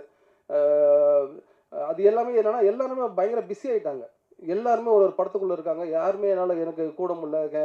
அதனால் வந்து ஜெயந்த் சேதுமாதவனை வந்து மீட் பண்ணதும் அவரோட பேசுகிற தன்மை, ஏற்கனவே அவர் பண்ணியிருந்த ஒர்க்கு, இதெல்லாம் பார்க்கும்போது எனக்கு பிடிச்சிருந்தது. அதுக்கு மட்டும் இல்லாமல் இது ரொம்ப லைவ் லொக்கேஷன்ஸு, ரொம்ப ரிஸ்க்கான இடங்கள்லாம் போகிறோம், க்ரௌடு, கேமரா மாதிரி நிறைய ஷோல்டரில் வச்சு நீங்கள் வந்து இது பண்ணணும் அப்படின்னு சொல்லிட்டு நிறைய லொக்கேஷன்ஸ்லாம் அவர் வந்து ரொம்ப ரிஸ்க் எடுத்து பண்ணியிருக்காரு. அவரெல்லாம் சப்போர்ட் பண்ணலின்னா இந்த படம் இப்படி கட்டாயமாக வந்திருக்காரு. அதுக்கு அவருக்கு ரொம்ப பெரிய தேங்க்ஸ் சொல்லணும். அப்புறம் வந்து மியூசிக் டைரக்டர் பிரிட்டோ வந்து சொன்னால், அதே மாதிரி அவன்கிட்ட பேசிகிட்டு இருக்கும்போது இந்த மாதிரி இந்த கதையை பற்றி சொல்லும்போது, அதுக்கப்புறம் இதுக்கு நான் எங்கெங்கெல்லாம் இதில் ஏன்னா நான் சாங்கு வந்து கட்டாயமாக எல்லாருக்குமே நம்மளுக்கு பார்த்து பழகின ஒரு விஷயம். அது கரெக்டான சுச்சுவேஷனில் அமையணும், கரெக்டாக வரணும் அப்படின்ட்டு. அப்போது சாங்கு வந்து பிரிட்டோ கிட்ட இந்த மாதிரி சுச்சுவேஷன் சொல்லிட்டேன். ஃபஸ்ட்டு டைமு ஒரு டியூன் ஒன்று அனுப்பிச்சாப்புல. நான் எது பண்ணாலுமே என் வீட்டில் கலந்து ஆலோசிப்பேன் கட்டாயமாக. என் குடும்பம், ஏன்னா எங்கள் அம்மா ஒரு 65 வயசுலேருந்து சின்னவர் ஒருத்தர், என் தம்பி பையன் வரைக்கும் இருக்காங்க. எல்லா கேட்டகரிலையும் ஆள் இருக்காங்க. ஃபஸ்ட்டு அவங்க வீட்டில் தான் ஃபஸ்ட்டு எல்லாருமே. அந்த டியூன் போட்டு காமிச்சேன், அவங்களுக்கு வந்து ரொம்ப பிடிச்சிருந்தது. அதுக்கப்புறமா பிரிட்டோ கொடுத்த எல்லா பாட்டுமே ஃபஸ்ட்டு டியூன் தான், ஆப்ஷனே கிடையாது. அது வந்து எனக்கு இந்த கதைக்கு ரொம்ப பொருத்தமாக இருந்தது. எனக்கு கரெக்டாக இருந்தது. நிறைய பேருக்கு அது பிடிக்கலன்னாங்க. ஆனால் இன்றைக்கி ஓரளவுக்கு அந்த பாட்டு எல்லாருக்குமே வந்து பிடிச்சிருக்குன்னு தான் நான் நம்புகிறேன். பிரிட்டோ வந்து ரொம்பவே நல்ல பேக்ரவுண்ட் ஸ்கோர் எல்லாமே ரொம்ப சூப்பராக பண்ணியிருக்காப்புல. ரொம்ப தேங்க்ஸ் பிரிட்டோ. அதுக்கப்புறமா தினேஷ் வந்து இந்த கதைக்குள்ளே எப்படியாவது இருந்தால் நல்லா இருக்குன்னு சொல்லிட்டு தினேஷ் நேரில் போய் பார்த்துட்டு இந்த கதை சொன்னேன். சத்தியமாக சொல்கிறேன், என்னென்னா இப்போது ஒரு படம் பண்ணுற ஹீரோஸே அடுத்தது இல்லை நம்மளால் இதெல்லாம் முடியாது, 2 கேரக்டர் 3 கேரக்டர் எல்லாம் வேணாம், நான் பண்ண ஹீரோவை தான் பண்ணுவேன் அப்படின்னு சொல்லுவாங்க. ஆனால் தினேஷ் வந்து இந்த கதை கேட்டு இந்த கதைக்குள்ளே வந்து பண்ணுறேன் அப்படின்னு ஒத்துக்கினது எனக்கு மிகப்பெரிய சந்தோஷம். ஏன்னா தினேஷ் வந்து மிகப்பெரிய ஒரு நடிகை. அது உங்களுக்கு சொல்லணும்னு அவசியம் இல்லை, எல்லாமே உங்களுக்கே தெரியும். ஏன்னா ஏற்கனவே எல்லாம் ப்ரூவ் பண்ணது தான். இப்போ தினேஷ் கிட்ட சொல்லும்போது இந்த மாதிரி கேரக்டர் தினேஷ் இந்த மாதிரி இருக்கும், உடம்பு இந்த மாதிரி இருக்கும் அப்படின்னும் போது, அதுக்கப்புறம் ஃபுல்லாக வெயிட் போட்டு வேறு மாதிரி ஒரு ஸ்க்ரீனில் பார்த்தாலே தெரியும் உங்களுக்கு, வேறு மாதிரி இருப்பார். நிறைய கஷ்டப்படுத்திட்டேன் தினேஷ் எல்லாம். மாறன்னா கூட என்னென்னா ட்ரெயினில் ஷூட் பண்ணும்போது அதுக்கிட்ட க்ரௌடில் எல்லாம் அப்படியே போயிட்டு இறங்கி அப்படியே மார்க்கெட்டுக்குள்ளே அப்படியே இறக்கி விட்டுருவேன், போங்க அப்படி நடங்க அப்படின்ட்டு. எங்கேயாவது கேமரா வச்சுட்டு கூட மட்டும் சைடில் யாராவது பசங்க நிற்பானுங்க, நான் சொன்னால் மட்டும் அவங்ககிட்ட சொல்கிறேன் அப்படின்ட்டு. இப்போ அவன் நடந்தே போயினே இருப்பாங்க, லாஸ்ட் வரைக்கும் போயிடுவாங்க. கட்டெல்லாம் தெரியாது, எதுவுமே தெரியாது. அவங்க ஆஃப் பண்ணிட்டாங்களா எடுக்கிறானுங்க கூட தெரியாது அவங்களுக்கு. அந்த மாதிரி. ஏன்னா அது வந்து கோவிடு அந்த எண்டில் அந்த டைமில் வந்து ஷூட்டிங் எடுத்ததுனால ரொம்ப காம்ப்ளிகேட்டடாக அந்த லொக்கேஷன்ஸுக்கு அமையிறதா இருக்கட்டும், எல்லாமே வெஸ்ட் பெங்காலை பற்றி உங்களுக்கு சொல்லவே தேவையில்ல, அவ்வளோ க்ரௌடான ஏரியா. அந்த இடத்துல வந்து வச்சு தினேஷ் எல்லாம் ரொம்ப கஷ்டப்படுத்தினேன். ஆனால் எந்த இடத்துலையுமே தினேஷ் வந்து பயங்கர சப்போர்ட்டிவாக இருந்து இந்த படத்தை ரொம்ப நல்லபடியாக எங்களுக்கு வந்து பண்ணி கொடுத்து, நான் என்ன எதிர்பார்த்தனோ அந்த கேரக்டர் எப்படி இருக்கணும்னு எதிர்பார்த்தனோ அது தினேஷ் அப்படியே லைவாக உண்மையாக கொண்டு வந்திருக்காப்புல. நீங்கள் படம் பார்க்கும்போது உங்களுக்கு அது தெரியும். அப்புறம் மாறண்ணன் வந்து முதல்ல வந்து கூப்பிட்டு அனுப்பிச்சேன். நிறைய ஆப்ஷன் அதெல்லாம் போயிட்டு இருக்கும்போது கூப்பிட்டு அனுப்பிச்சேன். வந்தார். வந்துட்டு ஒரு சின்ன ஆடிஷன் மாதிரி வச்சு தான் பசங்களாம் இல்லை இது செட் ஆகலன்னா இந்த மாதிரி ஒரு கதையில் எங்கன்னா இவர் போய் கூப்பிட்டு வர, அது வந்து இதுலேருந்து வர்றாரு இவர். சார் ரொம்ப thanks sir, Venkat sir, thanks sir, thank you sir. Okay sir, ரொம்ப நன்றி சார். சார் ஒரு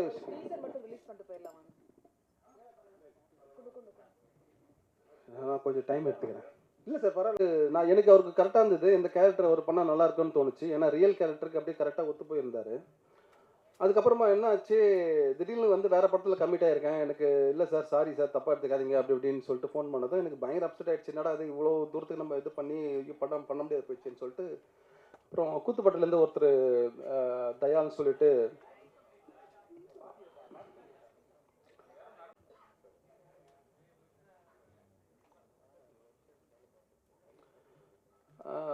அதுக்கப்புறம் இன்னொருத்தர் தயால்ன்ற அவரை கூப்பிட்டு வச்சு ஆடிஷன் போயிட்டு, அப்புறமா சின்னதாக அவர் கூட வந்து ரிஹர்சல்லாம் அப்படியே போயிட்டு இருந்தது. அப்புறம் திடீர்னு ஒரு நாள் ஃபோனு மாறண்ண கிட்டேருந்து, இந்த மாதிரி சார் அது கேன்சல் ஆகிடுச்சு, நான் வந்து இந்த படத்தில் பண்ணுறேன் சார் அப்படின்னதும் எனக்கு ரொம்ப சந்தோஷமாக இருந்தது. அப்புறமா அந்த அவர் தயால் கிட்ட வந்து ரொம்ப சாரி சொல்லி எக்ஸ்கியூஸ் பண்ணி, எதிர்பார்த்த மாதிரி இருக்காங்க சார், நான் சாரி தப்பாக எடுத்துக்காதீங்க அப்படின்னு சொல்லிட்டு அப்புறமா அவர் வெயிட் பண்ணிட்டு மாறண்ண உள்ளே கூப்பிட்டேன்.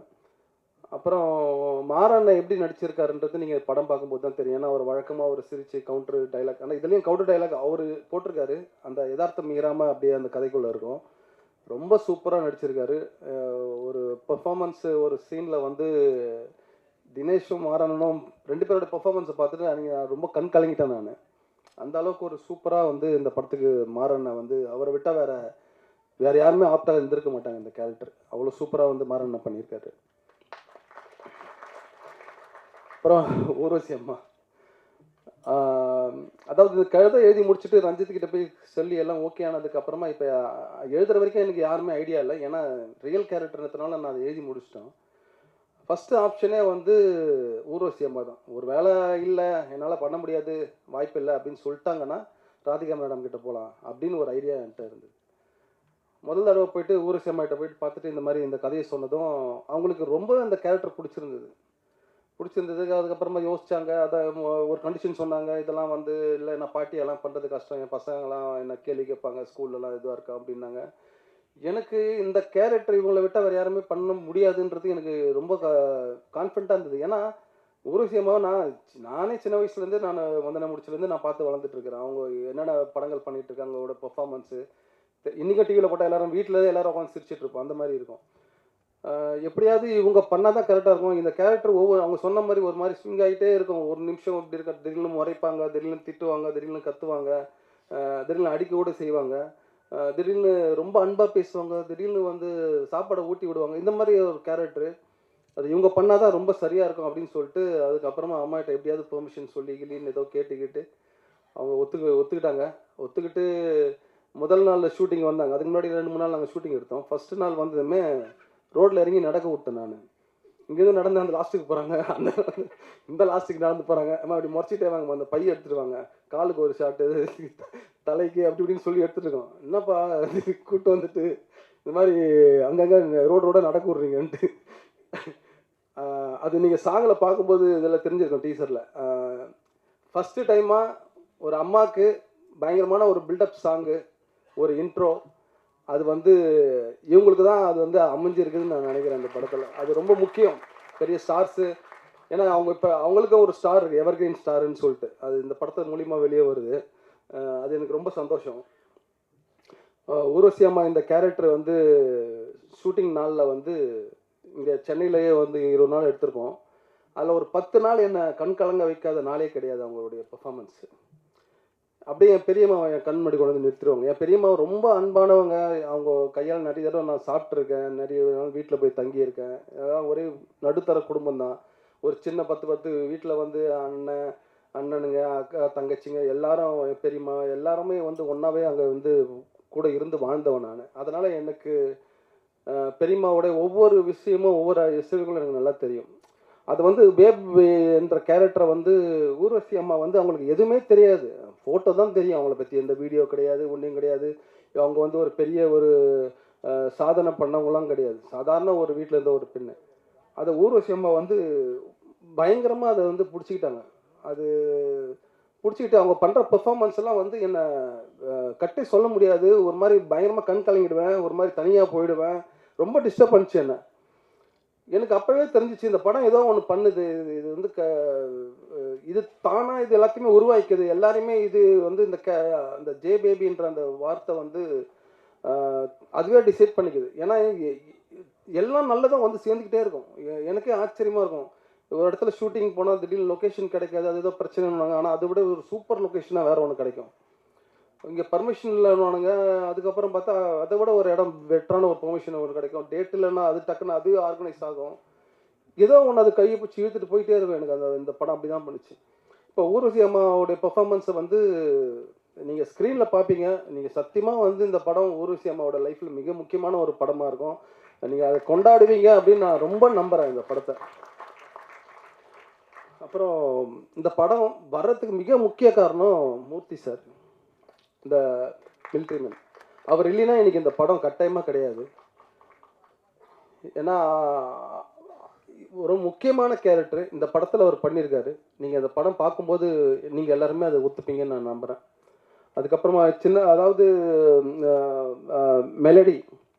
மெலடி வந்து அதே போல் தான். அதையும் வந்து ஃபஸ்ட்டு ஆடிஷன் பண்ணும்போது எல்லாருக்குமே வந்து இதுக்கு செட் ஆகுமா அப்படி இப்படின்னு சொல்லிட்டு இருந்தாங்க.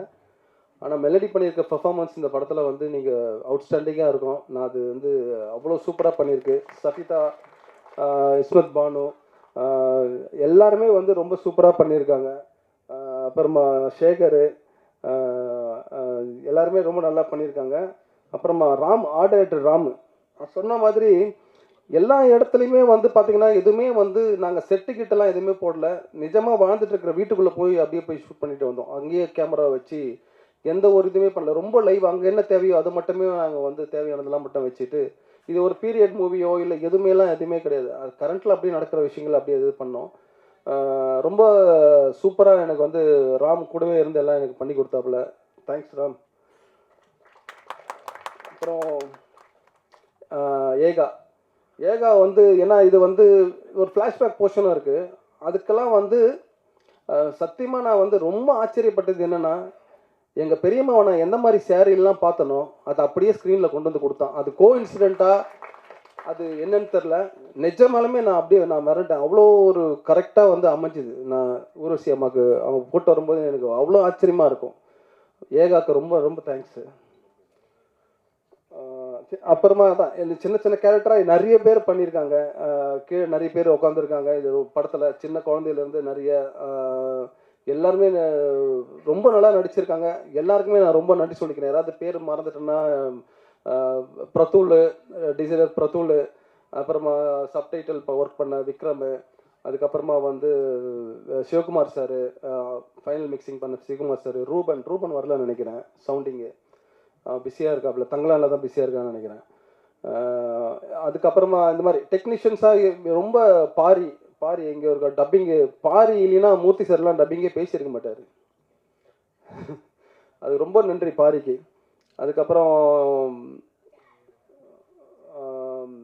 என்னோட அசிஸ்டன்ட் டைரக்டர், உண்மையிலே வந்து எனக்கு ரொம்ப சந்தோஷம். என்னென்னா பெருமையாக பேசிப்பேன். என்னென்னா எனக்கு முன்னாடியே 2 பேர் படம் பண்ணிட்டானுங்க அசிஸ்டன்ட் டைரக்டர். ஒருத்தன் ரஞ்சித் அசிஸ்டன்ட்டுன்னுவான், ஆனால் இல்லை அவன் என் அசிஸ்டன்ட்டு தான் நான் சொல்லுவேன். தினகர் பாட்டில் ராதா அப்படின்னு சொல்லிட்டு இப்போ படம் பண்ணிட்டான். அப்புறமா வந்து மைக்கேல், அவனும் வந்து படம் பண்ணிட்டான், அதுவும் வரப்போகுது. அப்புறமா செந்தில் கிளம்பிட்டான்னு நினைக்கிறேன். அவனும் வந்து இதில் வந்து ஒர்க் பண்ணான். வெங்கட் சார் அசிஸ்டன்ட்லேருந்து அப்படியே எங்கேயும் வந்து ஒர்க் பண்ணான். இப்போ விஜய் சார் படத்தில் ஒர்க் பண்ணுறான். அதுக்கப்புறமா வந்து ஜெஸ்ஸி, அதுக்கப்புறம் ரவிவர்மா, அப்புறம் சத்யா, அப்புறமா வந்து ஸ்ரீதர், இவங்க எல்லாமே வந்து பயங்கர சப்போர்ட்டிவாக எனக்கு கூட இருந்தாங்க.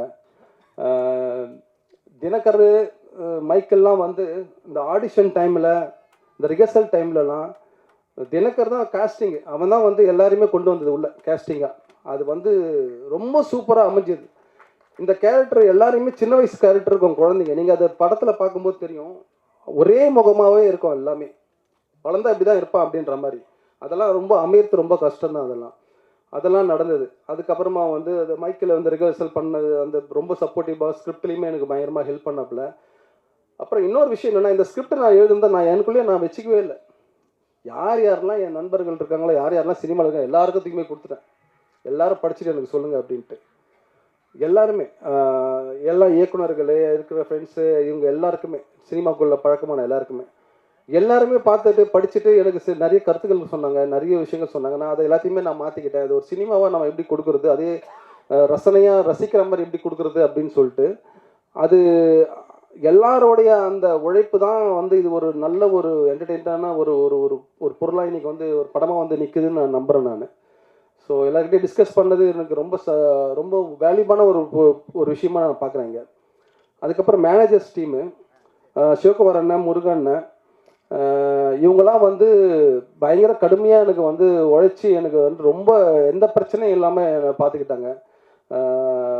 அப்புறமா சஞ்சய், மேனேஜர் சைடில் சஞ்சய் என்னோட தம்பி தான். எனக்கு ரொம்ப பெரிய சப்போர்ட்டாக இருந்தான். ஏன்னா அந்த ஸ்பாட்டில், ஆனால் தம்பின்னு தான், ஆனால் அவன் வந்து ரஞ்சித் சைடு தான் அவன். ஏன்னா எல்லா இடத்துலையும் எனக்கு தலையில் தட்டாத மாதிரி ஒன்று சொல்லிட்டே இருப்பான். இது தேவையில்லை, இது தேவையில்லை, செலவெல்லாம் பண்ண, இது வேணாம், அது வேணாம், இதுக்கு ஓகே, தேவைன்னா யூஸ் பண்ணு, இல்லைன்னா வேணாம், அங்கே பாரு, இது தேவையில்லாம் வந்து வெயிட் பண்ணுங்குது, இதுக்கு அனுப்பிச்சி விடு, எதுக்கு அவங்களுக்கு இது இப்படி அப்படின்னு சொல்லிட்டு நான் இது பண்ணிட்டே இருப்பான். பெரிய சப்போர்ட்டிவ். அங்கே நான் உடஞ்சி நின்னா கூட அவன் தான் எனக்கு வந்து ரொம்ப ஹெல்ப் பண்ணான். அப்புறம் மறந்துட போகிறேன், என்னோட குடும்பம், என் அம்மா, என் மனைவி, என் தம்பிங்க, தம்பி ஒய்ஃபுங்க, என் பசங்க எல்லாருமே ரொம்ப சப்போர்ட் பண்ணாங்க. அவங்க இல்லைன்னா நான் இங்கே இல்லை. ஏன்னா உங்களுக்கு தெரியும், சினிமாக்குள்ளே வந்துட்டு ரொம்ப போராட்டமாக ட்ரை பண்ணிட்டு இருக்கும்போது எல்லாமே என்னோட தம்பிங்க தான். என் தம்பிங்கெல்லாம் எப்படின்னா, நான் எதுக்கு சொல்கிறேன்னா, செலவு காசு இல்லாமல் ரொம்ப கஷ்டப்பட்டு இருப்பேன். வந்து சரின்ட்டு ஹேங்கர்லேருந்து பேண்ட் எடுத்து போட்டு வெளியே போனால் கை விட்டால் ஒரு 500 காசு இருக்கும். எவன் வச்சானே தெரியாது. அந்த மாதிரிலாம் வந்து என்னுடைய கொடுப்பனை தான் நான் நினைக்கிறேன். நான் என் தம்பிங்கெல்லாம் எனக்கு குடும்பம் அமைஞ்சது. எனக்கு எல்லா படத்தை பற்றி டிஸ்கஸ் பண்ணுவாங்க. ரஞ்சித் படத்தையும் பற்றி எதுவாக இருந்தாலும் நல்லா இருக்குன்னு நல்லா இல்லை, எது பயங்கரமாக நடக்கும் ஆர்கியூமெண்ட் வீட்டில். அது வந்து எனக்கு ரொம்ப ஆரோக்கியமாக நான் நினைக்கிறேன். நான் அதை அப்போ என்னுடைய நண்பர்கள், சின்ன வயசு நண்பர்கள், எனக்கு பெரிய நிறைய ஃப்ரெண்ட்ஸ் சர்க்கிள் இருக்காங்க. எல்லாருக்குமே நான் இந்த இடத்துல ரொம்ப நான் நன்றி சொல்லிக்கிறேன். அப்புறம் வந்து சிவா, இவர் காமராஜன், எல்லாருமே இந்த டீமு இப்போது வந்து ப்ரொமோஷன் பண்ணிகிட்டு இருக்க பீட்ரூட், சுதீர், ஆல்டோ, இவங்க எல்லாருக்குமே ரொம்ப நன்றி சொல்லிக்கிறேன். இந்த படம் ஏன் நீங்கள் தயவு செஞ்சு பார்க்கணும் அப்படின்னா, தவறாமல் உங்கள் அம்மாவை கூப்பிட்டு வந்து இந்த படத்தை பாருங்கள். இது அம்மா மட்டும்தான் கூட்டின்னு வரணும் கிடையாது. அக்கா கூட பிறந்தவங்க, தங்கச்சி கூட பிறந்தவங்க, அண்ணன் கூட பிறந்தவங்க, தம்பி கூட பிறந்தவங்க, பேசாமல் இருக்கிறீங்களாம் கூட நீங்கள் தயவு செஞ்சு இந்த படத்தை போய் பாருங்கள். எங்கேயாவது ஒரு இடத்துல உங்களை வந்து இந்த படம் வந்து கட்டாயமாக உங்களை கனெக்ட் பண்ணும். படம் பார்த்துட்டு வெளியில் வந்தீங்கன்னா கட்டாயமாக அம்மாவுக்கு ஃபோன் எடுத்து எப்படிமா இருக்க, சாப்பிட்டியான்னு ஒரு வார்த்தை நீங்கள் கட்டாயமாக கேட்பீங்க. அப்படின்றது இந்த படம் கட்டாயமாக உங்களை செய்யும்னு நான் நம்புகிறேன்.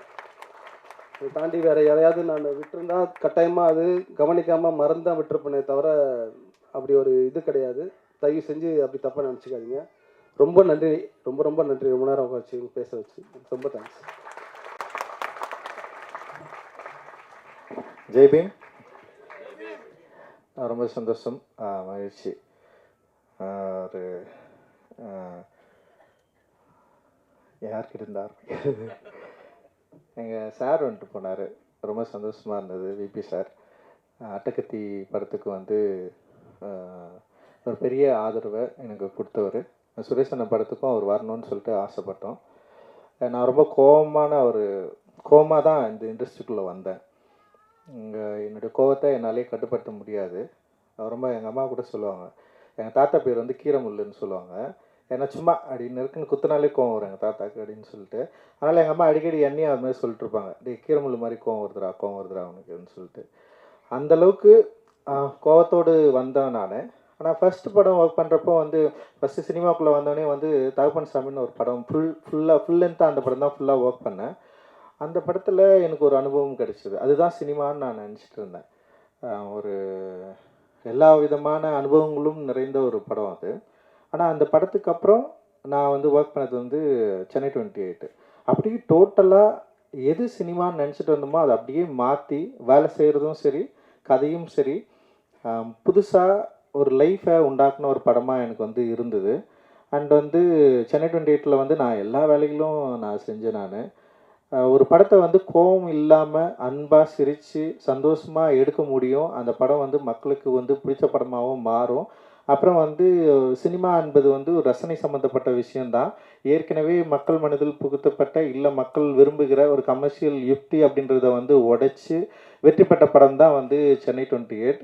அதை எடுத்த விபி சார் தான் என்னுடைய கோவத்தை எல்லாத்தையும் மாற்றி ஒரு ஜாலியாக ஒரு படம், ஜாலியாகவும் நீ அமைதியாகவும் ஒரு படத்தை உன்னால் எடுக்க முடியும், எல்லாரையும் வந்து ஜாலியாக அவங்ககிட்டேருந்து வேலை வாங்கி உன்னால் படம் எடுக்க முடியும்னு சொல்லிட்டு எனக்கு வந்து சொல்லி கொடுத்தாரு. ஸோ அந்த லேர்னிங்லேருந்து தான் என்னுடைய கோவங்கள் வந்து மாற்றி வெறும் படைப்பில் வந்து என்னுடைய கோவத்தையும் மக்கள்கிட்ட வந்து வேலை செய்கிற இடத்துல மனிதர்கள்கிட்ட வந்து நம்ம இருக்கிற சுவாபத்தை வந்து டோட்டலாக மாற்றிக்கிற தன்மையும் வந்து விபி சார் கிட்டேருந்து தான் நான் வந்து ரொம்ப ஸ்ட்ராங்காக வந்து நான் கற்றுக்கிட்டேன். ஸோ சார் வந்து இந்த நிகழ்வுக்கு எங்களுக்கு வந்து அவருடைய அன்பையும் நன்றியை வந்து தெரிவித்தது வந்து எனக்கு ஒரு மிகப்பெரிய சந்தோஷமாக இருக்குது. அண்ட் சாருக்கு வந்து ரொம்ப ரொம்ப நன்றி. அவருடைய பிஸியான ஸ்கெடியூலில் வந்து எங்களுக்காக வந்திருந்தார். ஸோ அப்படின்ற ஒரு இடத்துல தான் வரோம்.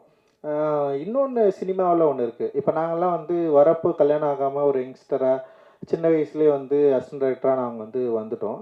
சுரேஷ் அண்ணா வந்து இண்டஸ்ட்ரிக்குள்ளே வரப்போ வந்து கல்யாணம் ஆகிட்டு ஒரு பெரிய மெச்சூரான ஒரு கேரக்டராக வரப்போ, ஸோ கல்யாணம் ஆகிட்டு வந்தாலுமே வந்து சினிமாவில் என்ன பண்ணுவோன்னா, கல்யாணம் ஆனால் சக்ஸஸ் பண்ண முடியாது. கல்யாணம் ஆகிட்டு வரவங்களுக்கு வந்து ஒரு பொறுப்பு இருக்காது. ஏன்னா அவங்களுக்கு வந்து குடும்பன்ற ஒரு குடும்பத்தோட ஒரு நிறைய தொடர்பு இருக்கும். அவங்களால வந்து ஃபுல் டைம் ஒர்க் பண்ண முடியாது. ஸோ இந்த மாதிரி ஒரு சிக்கலுக்குள்ளே இருந்தது. ஏன்னா தகப்பன் சாமி நான் ஒர்க் பண்ணுறப்போ கூட ஒரு அண்ணன் வந்து ரொம்ப கஷ்டப்படுவார். அந்த அண்ணன் கஷ்டப்படுறதுக்கு மெயின் ரீசனே அவர் கல்யாணம் ஆயிடுச்சு. அவர் ஏதாவது ஒரு தப்பு பண்ணாலுமே வந்து டக்குன்னு ஃபஸ்ட்டு வந்து உனக்கு கல்யாணம் ஆயிடுச்சுல நீ அதனால தான் அப்படி பண்ணுவ அப்படின்னு சொல்லிட்டு அவங்க மேலே வந்து ஒரு பெரிய வார்த்தை போட்டு இருப்பாங்க. அண்ட் எனக்கு ரொம்ப ஆச்சரியமாக இருக்கும் சுரேஷ் அண்ணாவோட பசங்கள்லாம் அவர் வரப்பே வந்து அவங்க பசங்கள்லாம் பெரிய பெரிய பசங்க இண்டஸ்ட்ரிக்குள்ளே வந்து அவர் எங்கள் கூட சேர்ந்து ஒர்க் பண்ணுறப்ப எங்கள் டீம்லேயே வந்து ரொம்ப மூத்தவர்னா வந்து சுரேஷ் அண்ணன் தான். ஸோ அவர் அப்படி உள்ளே வரப்போ அவர் கூட அவர் நம்ம ஃபஸ்ட்டு இந்த மாதிரியான ஒரு ஒரு சூழல் இருக்குதுல்ல அதை பிரேக் பண்ணி அவர் உள்ளே வந்து ரொம்ப கான்ஃபிடென்ட் ரொம்ப தனியாக ரிசர்வ்டாக தான் இருப்பார் ஃபஸ்ட்டு. இப்போ நான் பிச்சுமணி ஸ்ரீபதி எல்லாம் வந்து ஒரு டிஸ்கஷனுக்குள்ளே இருப்போம். ஆனால் சுரேஷ் அண்ணா கொஞ்சம் வெளியவே இருப்பார். கொஞ்சம் ஃபஸ்ட் டைமில் வரப்போ கொஞ்சம் ரிசர்வ்டாகவே இருந்தார். ஆனால் கொஞ்சம் கொஞ்சமாக அவர் உள்ளே வந்ததுக்கப்புறம் அவருடைய என்ன சொல்கிறது ஒரு அன்பும் அந்த ஸ்பான்டேனியஸான ஒரு காமெடி சென்ஸும் இருக்குல்ல அது வந்து அவருக்கு ஒரு பெரிய ரசிகத்தன்மையை வந்து உருவாக்குச்சு. அண்ட் வந்து அதுக்கப்புறம் அவர் கூட வந்து நாங்கள் ரொம்ப நெருங்கி வந்து பழக ஆரம்பித்தோம். அண்ட் அவர் எப்போவுமே அவங்க வீட்டுக்கு கூப்பிட்ருவார். அவங்க வீடு வந்து எப்படின்னா ஒரு சினிமா குடும்பம். அது அந்த குடும்பம் பார்த்திங்கன்னா சினிமாவை பற்றி டிஸ்கஸ் பண்ணுவாங்க, சினிமா பற்றி எல்லாத்தையும் தெரியும், எல்லா பாடல்கள் பற்றி டிஸ்கஸ் பண்ணுவாங்க. ஒரு படம் கமர்ஷியலாக படம் வந்து இருக்கா இல்லையான்றது வந்து அந்த குடும்பத்துக்கு நீங்கள் படம் போட்டு காட்டினீங்கன்னா போதும், அவங்களுக்கு படம் பிடிச்சிச்சுன்னா படம் வந்து கமர்ஷியல் ஹிட் அது. ஸோ அந்தளவுக்கு வந்து அந்த குடும்பம் வந்து இருக்கும். அம்மாவாக இருக்கட்டும், சுரேஷ் அண்ணாவுடைய ஒய்ஃப் வந்து அண்ணியாக இருக்கட்டும், அவங்க வந்து சோறை வந்து ஆக்கி போட்டு அவங்களுடைய அன்பை வந்து பயங்கரமாக காட்டுவாங்க. இங்கே தான் சென்னையில் குறிப்பாக இங்கே இருக்க கேகே நகரில் தான் வந்து இருக்கிறாங்க.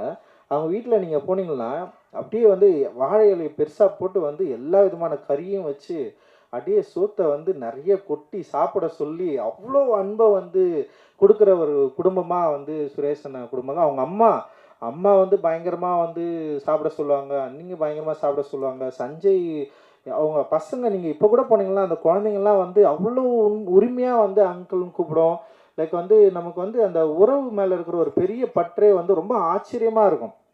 இப்போ நான்லாம் வளர்ந்ததுக்கப்புறம் எங்கள் அண்ணன் தம்பிக்கிட்ட நான் வந்து அந்தளவுக்கு க்ளோஸாக பேசிக்கிறேன்னா அதில் ஒரு சின்ன ஒரு இப்பன் பட்ஸ் இருக்கும்.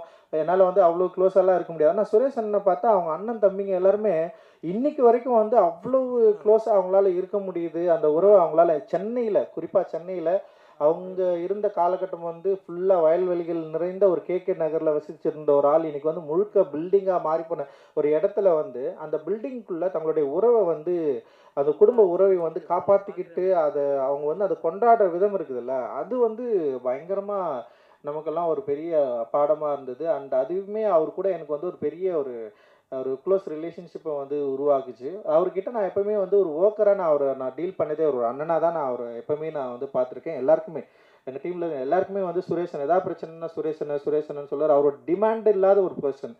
அவருக்குன்னு ஒரு தேவையோ இல்லை எனக்கு இது வேணும் இது வேணாம் இல்லை நான் இப்படி தான் அப்படின்னு எதுவுமே இல்லாமல் அவர் பாட்டுன்னு வருவார், ஒர்க் பண்ணுவார், பயங்கர சப்போர்ட்டிவாக இருப்பார்.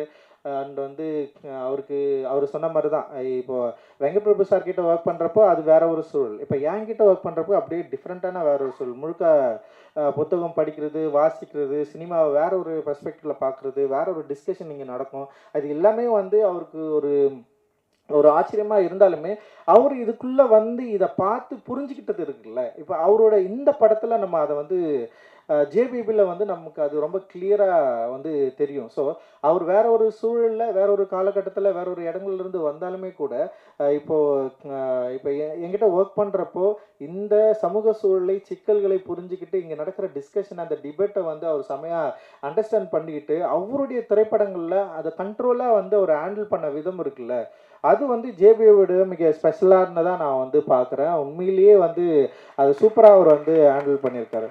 அவருடைய ஃபர்ஸ்ட் படம் வந்து அவரோட ஸ்கிரிப்ட் வந்து என்கிட்ட கொடுத்தாரு. அது ஏன் பண்ணல அப்படின்னு எனக்கு ரொம்ப பிடிச்ச படம், பயங்கரமாக கமர்ஷியலாக இருக்கும், ரொம்ப காமெடியாக இருக்கும். ஆனால் அதில் எனக்கு ஏன் பிடிக்கலன்னா அது வந்து ஒரு ட்ரக்கை மையப்படுத்தி இருக்கிறதுனால இதில் நீளமில் பண்ண முடியாதுண்ணா. ஏன்னா வந்து இது வந்து திடீர்னு இது வந்து ஒரு க்ளோரிஃபை பண்ணுற மாதிரி மாறிடும், அது ஒரு என்ஜாய் பண்ணுற மாதிரி மாறிச்சுன்னா வந்து அதுதான் இந்த படத்தில். ஏன்னா எனக்கு அவர் ரொம்ப க்ளோஸ், எனக்கு ரொம்ப பிடிக்கும். அண்ணோட ஃபஸ்ட்டு படம் நம்ம தான் பண்ணணும்னு சொல்லிட்டு எனக்கும் ஒரு விருப்பம் இருந்தது. ஆனால் அந்த படத்தில் இருக்கிற அந்த கண்டென்ட், அதாவது முக்கியமான அந்த பேஸ் வந்து ஒரு ட்ரக்கை சம்மந்தப்பட்டு இருக்கிறப்போ வந்து அது வந்து ஒரு ஜாலியாக மாறுறப்போ ஸோ இதை நம்ம வந்து நீளமில் பண்ண முடியாதுன்னு சொல்லிட்டு நான் ஒரு முடிவுக்கு வந்து நான் சொல்கிறேன், இல்லைண்ணா இது வந்து டெஃபினட்டாக நீளமில் பண்ண முடியாது, ஆனால் நம்ம வேறு ஏதாவது ஒரு ப்ரொடக்ஷன் கூட சேர்ந்து நம்ம பண்ணலான்னு சொல்லிட்டு தான் இந்த ஒரு ப்ரொடக்ஷன் கூட சேர்ந்து அதை நம்ம ஆரம்பித்தோம். ஆனால் அந்த படம் வந்து நின்றுருச்சு. சரி அதுக்கப்புறம் வந்து நீலமில் பண்ணுற மாதிரி ஏதாவது ஒரு கதை கொடுனா, நீ உனக்கு புரியும் அப்படின்னு சொன்னால் அவர் சொல்கிறார், இல்லை எனக்கு பொலிட்டிக்கலாலாம் எதுவுமே யோசிக்க வராது, இல்லை அவர் அந்த மாதிரியான கதைகளுக்குள்ளே அவர் போவே இல்லை அப்படின்னு யோசிக்கிறப்போ இந்த ஜேபிபி கதையை அவர் சொன்னோடனே எனக்கு வந்து ரொம்ப பிடிச்சிருந்ததுன்னா, இது வந்து எமோஷ்னல் உறவை பற்றி பேசுறது. டெஃபினட்டாக வந்து இது நீலம் வந்து இந்த படத்தை வந்து பண்ணுறதுக்கு ரொம்ப தயாராக இருக்கும்னா, இது வந்து அதுக்குள்ளே தான் இருக்குது, நம்ம இது வந்து பண்ணலான்னு சொல்லிட்டு வந்து சுரேஷ் அண்ணன்கிட்ட நான் பேசினேன். ஸோ அந்த கதை வந்து எனக்கு ரொம்ப பிடிச்சிருந்தது. அந்த கதையை நான் படிக்கிறப்போ எனக்கு என்ன ஃபீல் கிடைச்சதோ அதுதான் அந்த ஃபஸ்ட்டு டிராஃப்ட். ஒரு 3.5 மணி நேரம் வந்து ஒரு படத்தை வந்து அவர் எடிட் பண்ணி காட்டினதுக்கப்புறம் எனக்கு படம் பார்த்து எனக்கு பயங்கர சந்தோஷமாயிடுச்சு. பல இடங்களில் நான் வந்து சிரித்தேன், பல இடங்களில் நான் எமோஷனல் ஆனேன். அண்ட் வந்து உடனே வந்து அவங்க வீட்டுக்கு நான் ஃபோன் பண்ணி சொல்லணும்னு தோணுச்சு, சுரேஷ் அண்ணன் ஜெயிச்சிட்டாரு, சுரேஷ் அண்ணனுக்கு வந்து இந்த படம் வந்து பெரிய வெற்றி படமாக இருக்கும். அவங்க வீட்டிலலாம் சொல்லுங்க, ஏன்னா அண்ணி இப்போ நான்லாம் வந்து ஒரு சின்ன பையனாக வந்து ஒர்க் பண்ணி படம் பண்ணி ஒரு இடத்துக்கு வந்துட்டேன். ஆனால் அவர் வந்து வரப்போ ஒரு 31 இயர்ஸில் வந்தார். அவங்க ஃபேமிலி வந்து அவருக்கு வேறு வேலையே இல்லை, அசிஸ்டன்ட் டைரக்டர் வேலை தான். அசிஸ்டன்ட் டைரக்டரில் எவ்வளோ சேலரி கிடைக்கும்னு நமக்கு தெரியும். ஆனாலுமே வந்து அவங்க ஃபேமிலியில் வந்து அவர் ஒரு எதிர்பார்த்துட்டே இருக்கிறப்போ, அவர் எப்படியாவது வந்து ஜெயிச்சிருவாரா அப்படின்னு யோசிக்கிறப்போ என்னால் ஃபஸ்ட்டு டிராஃப்ட் பார்த்துட்டு என்னால் அவ்வளோ கான்ஃபிடென்ட்டாக சொல்ல முடிஞ்சுது, இந்த படம் நிச்சயமாக வந்து மக்களுக்கு வந்து பிடித்த கொண்டாடுற ஒரு படமாக இருக்கும். அப்படி ஒரு படத்தை வந்து சுரேஷ் அண்ணன் ஹேண்டில் பண்ணியிருக்காரு. அண்ட் வந்து அந்த டெக்னீஷியனு அவங்க ஒர்க் பண்ண விதம் எல்லாருமே ரொம்ப கண்ட்ரோல்டாக செம்ம சூப்பராக இருந்தது. அது வந்து எனக்கு ரொம்ப ரொம்ப பிடிச்ச ஒரு படமாக இருந்தது. அதுதான் நான் சுரேஷ் அண்ணன் கிட்ட வந்து பகிர்ந்துக்கிட்டேன். நிச்சயமாக இந்த படம் வந்து எனக்கு ஃபர்ஸ்ட் டைம் நான் பார்க்குறப்ப எனக்கு என்ன எமோஷனலி க்ரியேட் பண்ணிச்சோ அது ஆடியன்ஸ் கிட்ட நிச்சயமாக க்ரியேட் பண்ணணும்னு ஒரு பெரிய நம்பிக்கையோடு நான் வந்து காத்துட்ருக்கிறேன்னா. ஏன்னா இன்னைக்கு இருக்கிற சூழலில் என்ன மாதிரியான படங்கள் ஓடும் ஓடாதுன்றதை வந்து ஒரு முன்முடிவோடு நம்மளால் அணுகவே முடியல. ஏன்னா ஒரு ரொம்ப ஆக்ஷனு, ரொம்ப அகோரித்தனமான ஒரு ரத்தம் தெரிக்கிற படங்கள் தான் வந்து இங்கே ஓடுன்னு சொல்லிட்டு சமீபத்தில் வந்து அந்த படங்கள் வந்து எண்ணிக்கையில் இடமா வந்துட்டே இருக்கிறப்ப தான் மஞ்சுமல் பாய்ஸு, ப்ளூ ஸ்டார் மாதிரியான படங்கள் ரிலீஸ் ஆகி மக்கள்கிட்ட வந்து ஒரு பெரிய வரவேற்பை பெற்று பெரிய வெற்றி படமாக மாறுது. ஸோ மக்களுடைய ரசனையை வந்து நம்ம ஒரு இது இப்படி தான் இருக்குது, மக்கள் இதுதான் பிடிக்குது அப்படின்றத வந்து நம்மளால் வந்து அது ஸ்டீரியோடைப் பண்ண முடியாதுன்னு நான் நினைக்கிறேன் நான். ஸோ அதனால் இந்த ஜேபிபி படம் நிச்சயமாக மக்களுடைய ரசனைக்கு ஏற்ற, மக்களுடைய ரசனையை ரொம்ப இணைக்கிற விரும்புகிற ஒரு படமாக டெஃபினட்டாக இருக்கும்னு நான் நினைக்கிறேன். காரணம் இந்த படத்தோட கண்டென்ட் அண்ட் ஆக்டர்ஸ், இந்த படத்தில் நடிச்சிருக்கிற நடிகர்கள் அண்ட் வந்து ரொம்ப இயல்பாக ஒரு படத்தை வந்து நடிச்சிருக்காங்க. குறிப்பாக ரியலிஸ்டிக் படங்கள் வந்து நம்ம அதை பற்றி பேசுகிறப்போ வந்து ரியலிஸ்டிக் படங்கள் ரொம்ப அடர்த்தியாக இருக்கும், ரொம்ப பொலிட்டிக்கலாக இருக்கும், ரொம்ப சோசியலில் வந்து சோசியலான படங்களே வந்து அதில் இருக்கிற மாதிரியான ரியலிஸ்டிக் படங்களை தான் நம்ம நிறைய பார்த்துருக்கோம். ரொம்ப சிம்பிளாக மனிதர்களோட உறவுகளை, அதோட எமோஷனை, அதோட வேல்யூவோட பேசுகிற ஒரு படமாக வந்து இந்த ரியலிசம் சினிமா இருக்கும் அப்படின்னு நான் நினைக்கிறேன். ஜேபிபி வந்து ஒரு பக்கா ரியலிஸ்டிக் மூவி. நீங்கள் அந்த படத்தை வந்து எந்த விதமான ஒரு கமர்ஷியல் என்ன சொல்கிறது, ஒரு சினிமா ஒரு ஸ்டீரியோடைப்பிக்கான ஒரு இதுக்குள்ளே பொருத்தாமல் ஒரு குடும்பத்தை அப்படியே வந்து நம்ம அதுக்குள்ளே இருந்து அந்த விஷுவல் அந்த படத்தை பார்க்குறப்போ அதோட சேர்ந்து கனெக்ட் பண்ணி அந்த லைஃபோட நம்மளும் இயங்குற மாதிரியான ஒரு திரைப்படத்தை வந்து இந்த டெக்னீஷியன்ஸ் வந்து கொடுத்துருக்காங்க, இந்த ஆக்டர்ஸ் வந்து கொடுத்துருக்காங்க.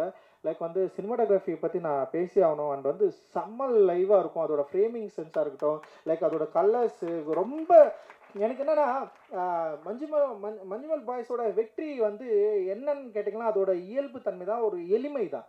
அந்த எளிமையை வந்து மக்கள் வந்து அதை அப்படியே அக்செப்ட் பண்ணிக்கலாம். அதில் வந்து திரைக்கதை பயங்கரமாக இருக்கணும்னு யோசிச்சிருக்க மாட்டான், ரொம்ப சிம்பிளாக இருக்கும்.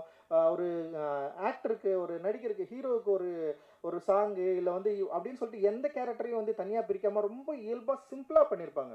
ஃபர்ஸ்ட் ஹாஃப் முடிகிறப்ப என்னடா டக்குன்னு முடிஞ்சிச்சுன்னு தோணும். இப்போ செகண்ட் ஹாஃப் முடிகிறப்போ ஒரு கிளைமேக்ஸில் ஒரு சாங் வச்சு நம்ம எல்லாரையும் வந்து பயங்கரமாக கனெக்ட் பண்ணியிருப்பாங்களா, ரொம்ப சிம்பிளாக இருக்கும். அந்த மாதிரி ஒரு சிம்பிளான படமாக நிச்சயமாக வந்து ஜேபிபி வந்து வந்திருக்கு. எனக்கு எங்கள் அம்மா பார்த்துட்டு என்கிட்ட சொன்னது இதுதான், நீ எத்த படத்துல இதுதான்டா சூப்பராக இருக்குன்னு எங்கள் அம்மா வந்து சொன்னாங்க. எங்கள் அம்மா ரொம்ப சந்தோஷப்பட்டாங்க.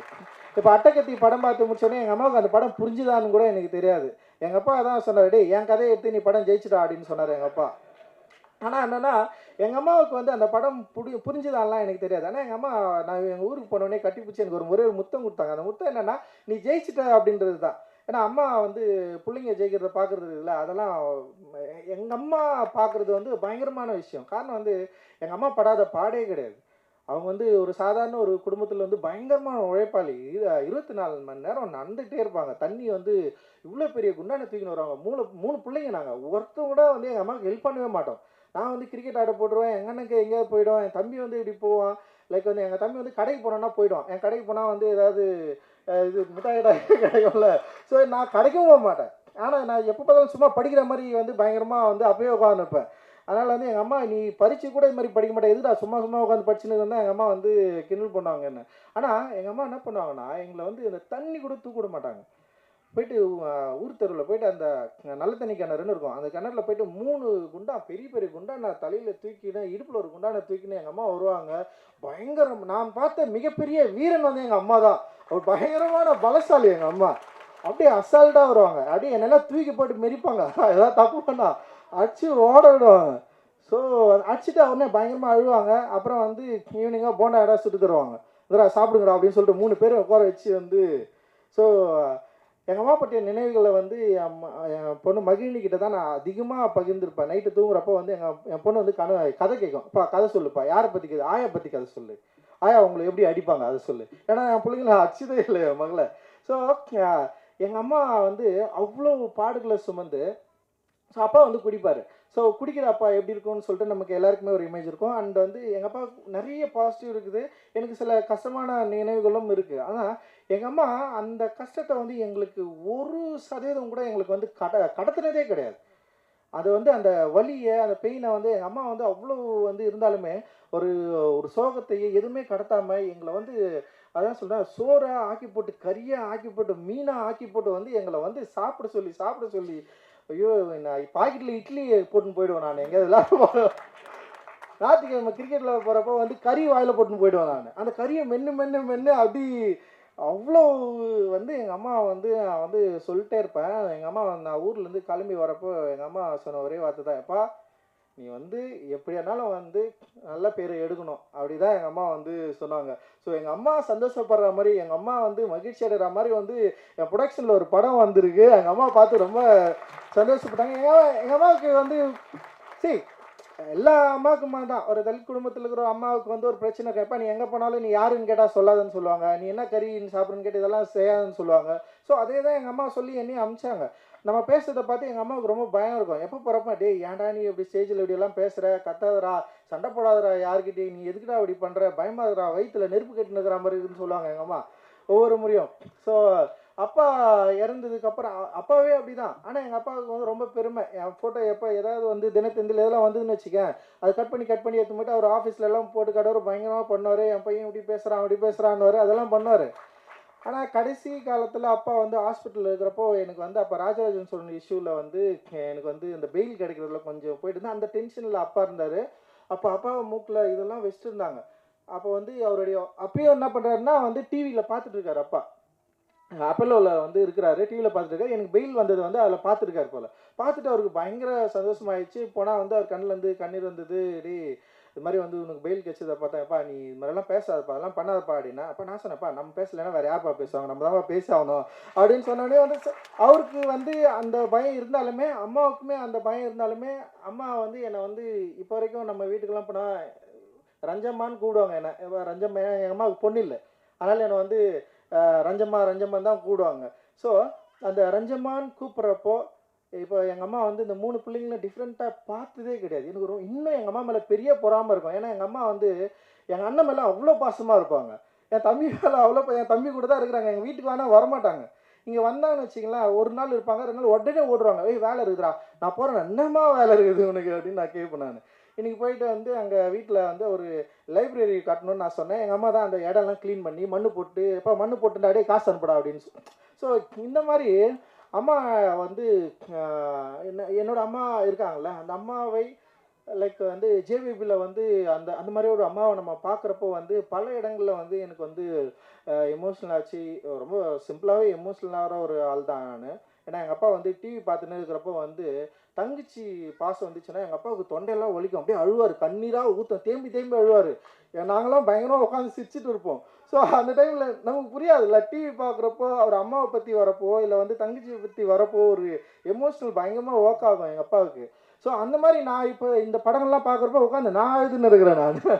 இப்போ தான் தெரியுது. ஸோ வந்து படங்களில் இருக்கிற அம்மாக்களில் இந்த கதாபாத்திரங்கள் வந்து எப்படி வந்து மனிதர்களோட வந்து ஒன்றி போகுது, அது வந்து எவ்வளவு பயங்கரமாக வந்து எமோஷனலை வந்து கொடுக்குது அப்படின்றத வந்து ஜேபேபி படத்து மூலமாக நான் பயங்கரமாக வந்து என்ஜாய் பண்ணேன். இந்த என்ஜாய்மெண்ட் டெஃபினட்டாக உங்களுக்கு வந்து கிடைக்கும் அப்படின்னு நான் நினைக்கிறேன். ஸோ ஏன்னா இன்னைக்கு ஒரு டேர்ம் உருவாயிடுச்சு, இந்த மாதிரியான படங்கள் யார் பார்ப்பாங்க, இந்த மாதிரி படங்களுக்கு என்ன ரசிகர்கள் இருக்கிறாங்க. இப்போ ஓடிடி தளங்களே இந்த மாதிரி படங்களை வாங்குறதுக்கு பயங்கரமாக யோசிக்கிறாங்க. அவங்க சொல்கிறது என்னென்னா, எங்களுடைய ரசிகர்கள் வேறு, எங்களுடைய ரசிகர்கள் வந்து இந்த மாதிரியான படங்களை வந்து பார்க்க மாட்டாங்க. அவங்க வந்து ஒரு முன்முடிவோடு இருக்கிறாங்க. எனக்கு ரொம்ப ஆச்சரியமாக இருக்குது. ஒரு சினிமாவை எப்படி வந்து இவங்க முன்முடிவோடு அணுகுறாங்க, எப்படி இந்த படங்களை இவங்க பார்க்க மாட்டாங்க. அதாவது முன்னாடி இப்போ அட்டகத்தி படம் பார்த்துட்டு நிறைய பேர் ஃபஸ்ட்டு படம் பார்த்துட்டு நிறைய பேர் படம் பிடிக்கலன்னாங்க, வேணானாங்க. அதுலேருந்து வந்தவன் தான் நான். அட்டகத்தி படத்தின் மூலமாக தான் நான் இவ்வளோ தூரம் வந்து நின்றுருக்கிறேன். பல பேருக்கு பிடிக்கல படம். அந்த மாதிரி இன்றைக்கும் வந்து நிறைய பேர் என்ன பண்ணுறாங்கன்னா, அவங்களுடைய ரசனைகள் அப்படின்றது, மக்களுடைய ரசனை இப்படி தான், இந்த மாதிரி இருக்காது, இந்த படங்கள்லாம் பிடிக்காது, இந்த மாதிரி படங்களை வந்து பார்க்க மாட்டாங்க. இன்றைக்கி வந்து வேற ஒரு டைமாக மாறிச்சு. இன்றைக்கி இருக்கிற யங்ஸ்டர்ஸ் வந்து இந்த மாதிரியான படங்கள் வந்து அவங்களுக்கு பிடிக்காது அப்படின்ற இடத்துல வந்து ஜேபேபியும் அந்த மாதிரியான பிரச்சனையை வந்து ஹேண்டில் பண்ணிட்டு இருக்கு. ஆனால் நான் ஷூராக சொல்கிறேன், டெஃபினட்டாக அந்த முன்னுரிகளை உடைச்சி இந்த படம் வந்து மக்களுக்கு பிடித்த மிக முக்கியமான சினிமாவாக மாறும் அப்படின்னு நான் நம்புகிறேன். காரணம் வந்து ஊர்வசி அம்மாவோட ஆக்டிங். சரி, அவங்கள பற்றி நம்ம வந்து நிறைய படங்களை பார்த்துருக்கோம். இந்த படத்தில் அவங்க வந்து ரொம்ப பயங்கர இயல்பாக இருக்கிறாங்க. எனக்கு ரொம்ப ஆச்சரியம், ஒரு சென்னை ஸ்லாங்கை எப்படி இவங்க இயல்பாக இப்படி பேசியிருக்காங்க. அந்த சென்னை மனிதர்களுடைய சுவாபம், அந்த உடல், அந்த பாடி லாங்குவேஜ், அவங்க பேசுறது, அந்த வார்த்தைகள், அந்த வார்த்தைகளோட உச்சரிப்பு அவ்வளோ அற்புதமாக, அவ்வளோ பர்ஃபெக்டாக இருந்தது. ஒரு ரியலாக சென்னையில் இருக்கிற ஒரு ஒரு ஒரு பாட்டியை, ஒரு அம்மாவை, எங்கள் அம்மா பேசுகிற நிறைய வார்த்தைகள் இந்த படத்தில் நீங்கள் வந்து பேசியிருக்கீங்க. சுரேஷனோட அம்மா பேசுகிற வார்த்தைகளை நிறைய நீங்கள் வந்து பேசியிருக்கிறீங்க. அவ்வளோ இயல்பாக இருந்தது. பல காட்சிகள் இருக்குது. குறிப்பாக கிளைமேக்ஸில் ஒரு சீன் வரும். இவங்க என்ன பண்ணுவாங்கன்னா, ஒரு நீதிமன்றத்தில் வந்து உட்காந்துருப்பாங்க. அப்போ வந்து வெளியே உட்காந்துங்கிறப்போ வந்து, எப்பா கொஞ்சம் பானிபூரி வாங்கினேன்னு சொல்லிட்டு சொன்னோடனே, இவன் தினேஷ் ஓடி போய் வாங்கிட்டு வருவான். வந்து கொஞ்சம் சாப்பிட்டு முடிச்சோடனே உடனே, எப்பா அந்த சோளம் கொஞ்சம் வாங்கினேன், திரும்ப எழுந்து ஓடுவானுங்க. அப்புறம் திரும்ப ஒன்று கேட்குறப்போ வந்து தினேஷை யாரோ கேட்பாங்கன்னு நினைக்கிறேன். அம்மா என்னம்மா நீ சும்மா ஏதாவது கேட்டுனே இருப்பியா அப்படின்னு சொன்னோடனே உடனே அம்மா சொல்லுவாங்க, டேய் நீங்கள் குழந்தையா இருப்போ நீங்கள் கேட்டதெல்லாம் நான் வாங்கி கொடுத்தேன்ல, என்னைக்காவது நான் வந்து ஏடா நீங்கள் சும்மா கேட்டுன்னு நான் சொன்னேன்னா, இன்னைக்கு அம்மா நான் கேட்குறேன் போய் வாங்கினாங்கடா அப்படின்னுவாங்க. ஸோ அம்மாக்கள் குழந்தையாகிற தருணம் இருக்குது இல்லை, அம்மாக்கள் குழந்தையாகிற தருணம் அது. ஏன்னா தான் பெத்த பிள்ளைகளை வந்து குழந்தையா பார்த்து பெரியவனா ஆனதுக்கப்புறம் எல்லா அம்மாக்களும் குழந்தையா மாறுறாங்க. அந்த குழந்தையா மாறுற அம்மாக்களை வந்து நம்ம கவனிக்காம விடுறோம் அப்படின்னு நான் நினைக்கிறேன். அந்த குழந்தையாகிற அம்மாவை அவ்வளவு தத்ரூபமாக அச்சு அசலாக வந்து ஒரு பிரதி எடுத்து அந்த காட்சி, நான் அந்த சீன் வந்து ஆக்சுவலி ஒரு காமெடி சீனு, அதை பார்த்தோன்னே பயங்கர எமோஷ்னல் ஆகிட்டேன்.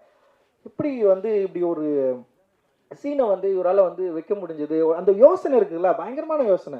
அம்மாக்கள் குழந்தையாகிற தருணம், அந்த குழந்தையாகிற தருணத்தை நம்ம சரியாக புரிஞ்சுக்கிட்டு அம்மாக்களை கரம் பிடித்து நம்ம வந்து அழைத்து செல்ல வேண்டிய ஒரு வேலையை, ஒரு விஷயத்த வந்து இந்த படம் வந்து பயங்கர சாலிடாக பேசியிருக்கு. அதில் வந்து அந்த ஊர்வசியமோட ஒர்க் பயங்கரமாக இருந்தது. தினேஷ், அந்த மாறன் அண்ணா வந்து தினேஷோட ஆக்டிங் ரொம்ப இன்ட்ரெஸ்டிங்காக இருந்தது. இந்த மாறன் அண்ணா வந்து நிறைய காமெடியாக நடிச்சிட்டு இருந்தவர்.